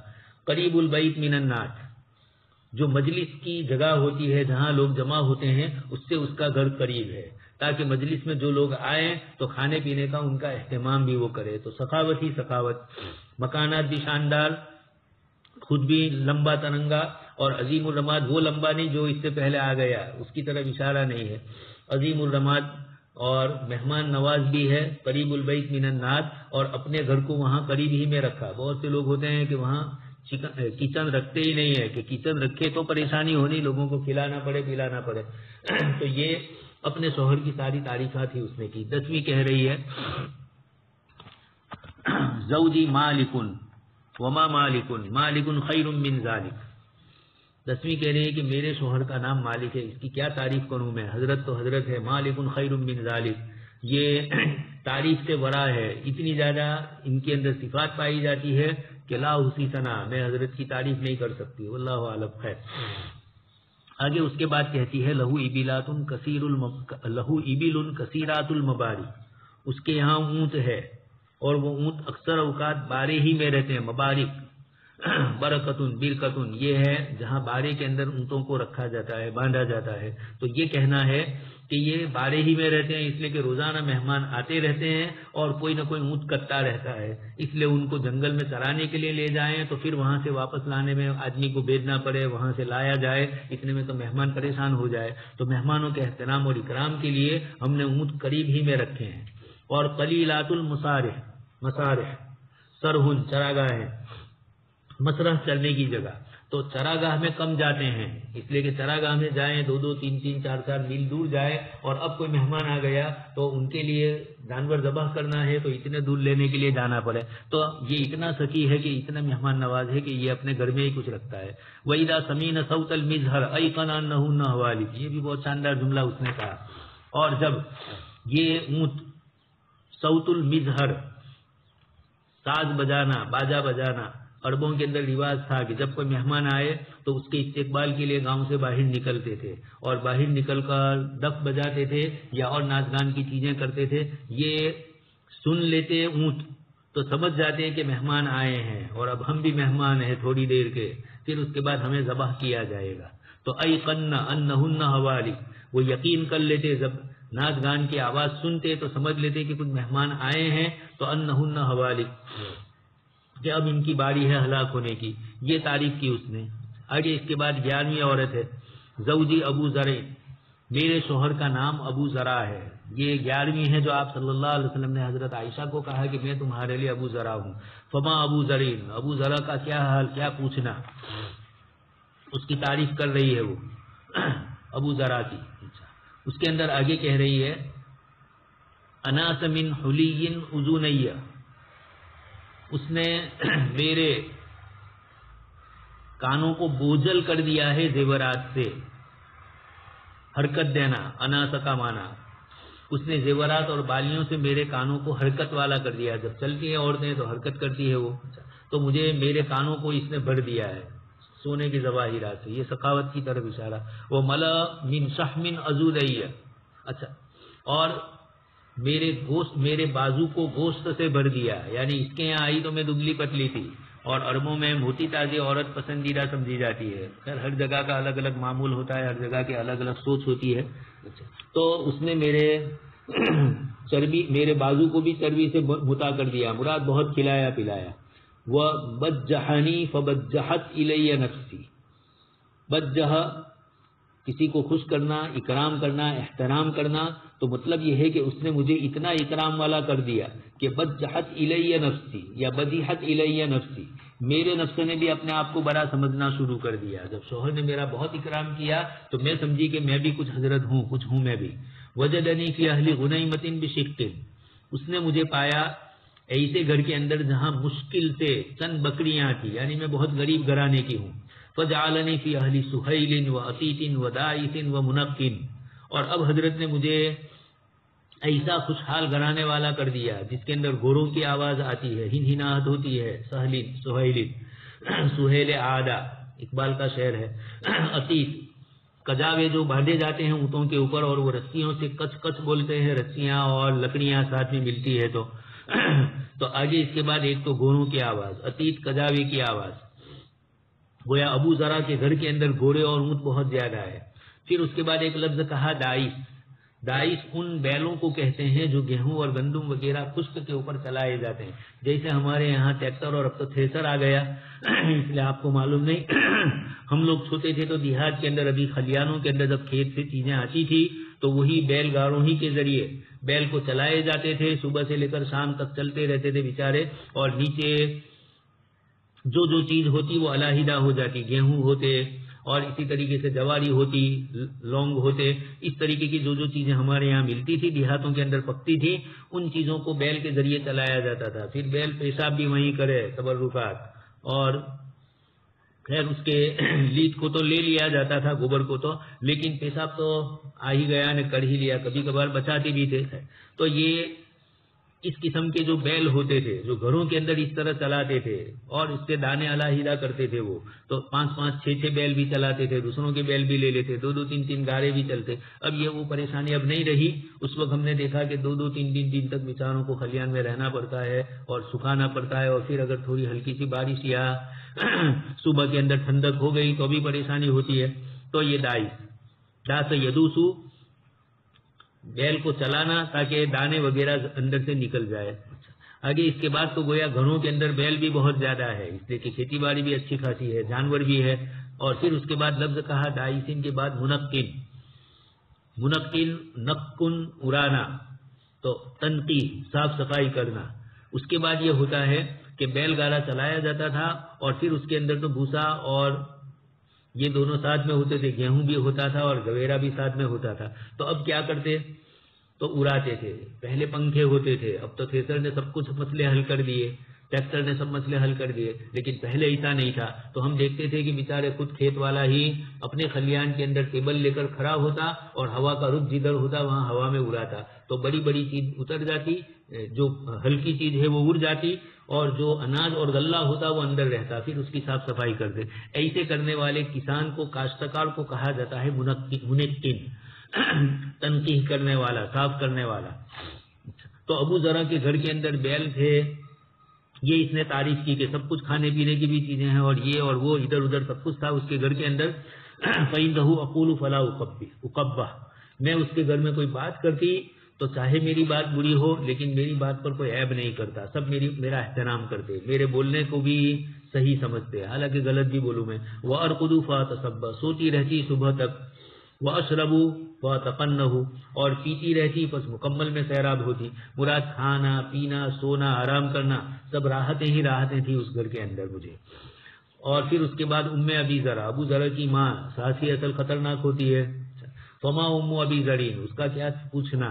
اکومھا رداہن, اس کی جو کوچیاں ہوتی تھی اناج غلے سے یا کچھالیاں جس کو بولتے ہیں, وہ رداہن, وہ بڑی بڑی ہوتی تھی. یہ اس کی تعریف کی جا رہی ہے دوسی کی, کہ دوسی نے بھی گھر کے اندر چابیاں دوسیوں کے پاس ہی رہتی تھی اس زمانے کے اندر, تو ان کوچیوں کو کچھالیوں کو بھری رکھتی ہے. مختلف قسم کی کوچیاں ان کے یہاں ہوتی تھی, چاول کی اناج کی, جیسے دارالعلوم میں دیکھ رہے ہیں آپ. اور پھر چھوٹے چھوٹے مٹکوں کے برابر کچھالیاں ہوتی تھی. لکڑی کے بھی مٹکے ہوتے تھے, یہ ٹھیکڑے کے بھی مٹکے ہوتے تھے, اور اس طرح کی چیزیں. تو اس سے اشارہ یہ ہے کہ اس کا, اور وبیتھا فسائن, اور اس کا گھر بہت کشادہ ہوتا تھا. اکمن کی جمع اکوم آتی ہے, کوچی اور کچھالی کو کہتے ہیں جس میں غلہ رکھا جائے. آج کل پلاسٹک کی آ گئی ہے یا پترے کی لوگ استعمال کرتے ہیں کوٹیاں. گھر کے اندر کھانے پینے کا سامان سب کچھ تھا دوسی کے یہاں. ابن ابی ذرین, فما ابن ابی ذرین, ابو ذرا کا بیٹا, اس کا کیا پوچھنا. مضجعہ کمثل شطبۃ, مضجع کا معنی ہے اس کے لیٹنے کی جگہ, اس کا بستر. مثل صلا یسلو سے ہے, جس کا معنی تلوار سونتنا, اسی سے کہا جاتا ہے صلا. سلت سیف. تو یہاں مراد ہے کھجور کی ٹہنیاں, اور پھر بھی اس کے ساتھ مثلاً شطبۃ کی صفت اور مزید بتایا, سونتی ہوئی. شطبۃ کا معنی کہنا یہ چاہتے ہیں کہ جیسے کھجور کی ٹہنی ہوتی ہے بچے کا, وہ اتنا دبلا پتلا تھا, ایک تو بسترا اس کا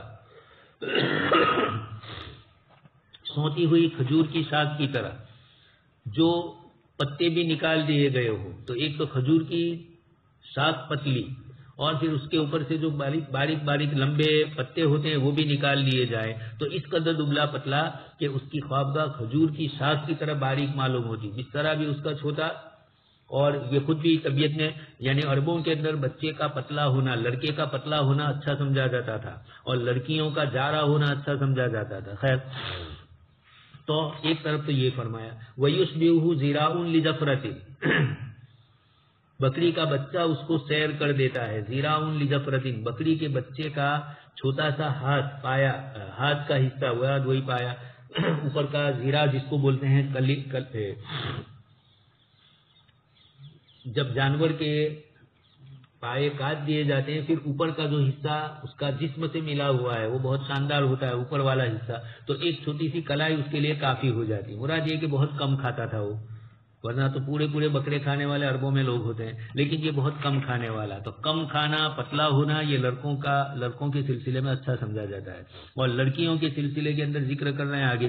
تو جفرتن, بکری کے 4 مہینے کے بچے کو کہا جاتا ہے, وہ اس کو سیر کرتا. تو اب 4 مہینے کا بچہ, تو اس کا اوپر کا حصہ بھی کتنا پتلا ہوگا, مطلب وہ بہت کم کھاتا ہے. بنت ابی ذرین, ابو ذرا کی لڑکی, اس کا کیا پوچھنا. فما بنت ابی ذرین, اپنے والدین کی. تو ابیہا و تو امیہا, ماں باپ کی فرما بردار.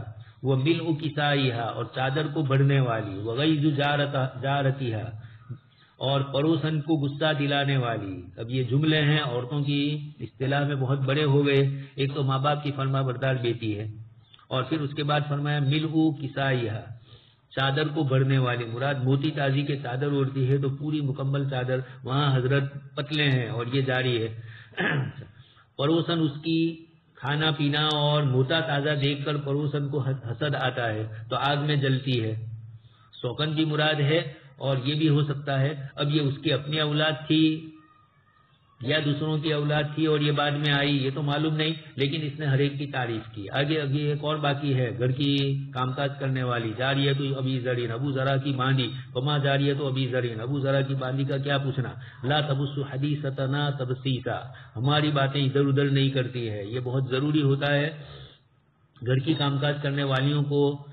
مدرسے میں ہوتا ہے, ملازم کو, لوگ آفس کا ملازم ہو تو اس کو لوگ اپنا دوست بنا دیتے ہیں اور پھر اس کے بعد جو کچھ پوچھنا ہو اس سے پوچھتے ہیں. تو یہ کہتے ہیں کہ ہماری باندھی ادھر ادھر نہیں کرتی ہے. گھروں میں بھی ایسا ہوتا ہے, بہو کو پکڑ لیتے ہیں اور بہو کو ساس کے خلاف ابھارتے ہیں, اس کے سامنے اس کی تعریف کریں اور اس کی ساس کی اور اس کی یا ادھر ادھر کی جھوٹی سچی چلائیں کسی طرح. تو یہ سماجی زندگی کے اندر یہ خطرناک چیز ہے. لا تبص حدیثنا تبصیصا, یہ باندھی ایسی ہے کہ ہماری باتیں ادھر ادھر نہیں کرتی ہے, گھر کے راز کو راز سمجھتی ہے. ولا تنقص میرتنا تنقیصا, اور گھر کی چیزوں کو کم نہیں کرتی ہے, خاص کر کے میرتن, گھر کے کھانے کی چیزیں اس کو میرتن کہا جاتا ہے. میر آپ سمجھ چکے ہیں. وَاسْأَلِ الْقَرْيَةَ الَّتِي كُنَّا فِيهَا وَالْعِيرَ الَّتِي أَقْبَلْنَا, یہ عیر جیسے آتا ہے اس طرح میرتن, وہ عیر اناج اور غلہ لانے والے جانوروں کو کہا جاتا ہے, اور یہ میر اسی اناج اور غلے کو کہا جاتا ہے. وَلَا تَمْلَوْا بَيْتَنَا تَعْشِيشًا, اور ہمارے گھر کو صاف رکھتی ہے. خسو خاصا, تعشیش کا معنی عسن, اس کا معنی کچرا, تو ہمارے گھر کو کچرے سے بھرتی نہیں ہے, مراد گھر صاف رہتا ہے. کچھ روایتوں میں تغشیشہ ہے, دھوکے بازی سے ہمارے گھر میں نہیں رہتی ہے. پھر آگے بات دوسری آ رہی ہے. سبحان اللہ و بحمدہ, سبحانک اللہم و بحمدک, نشہد ان لا الہ الا انت, نستغفرک و نتوب الیک.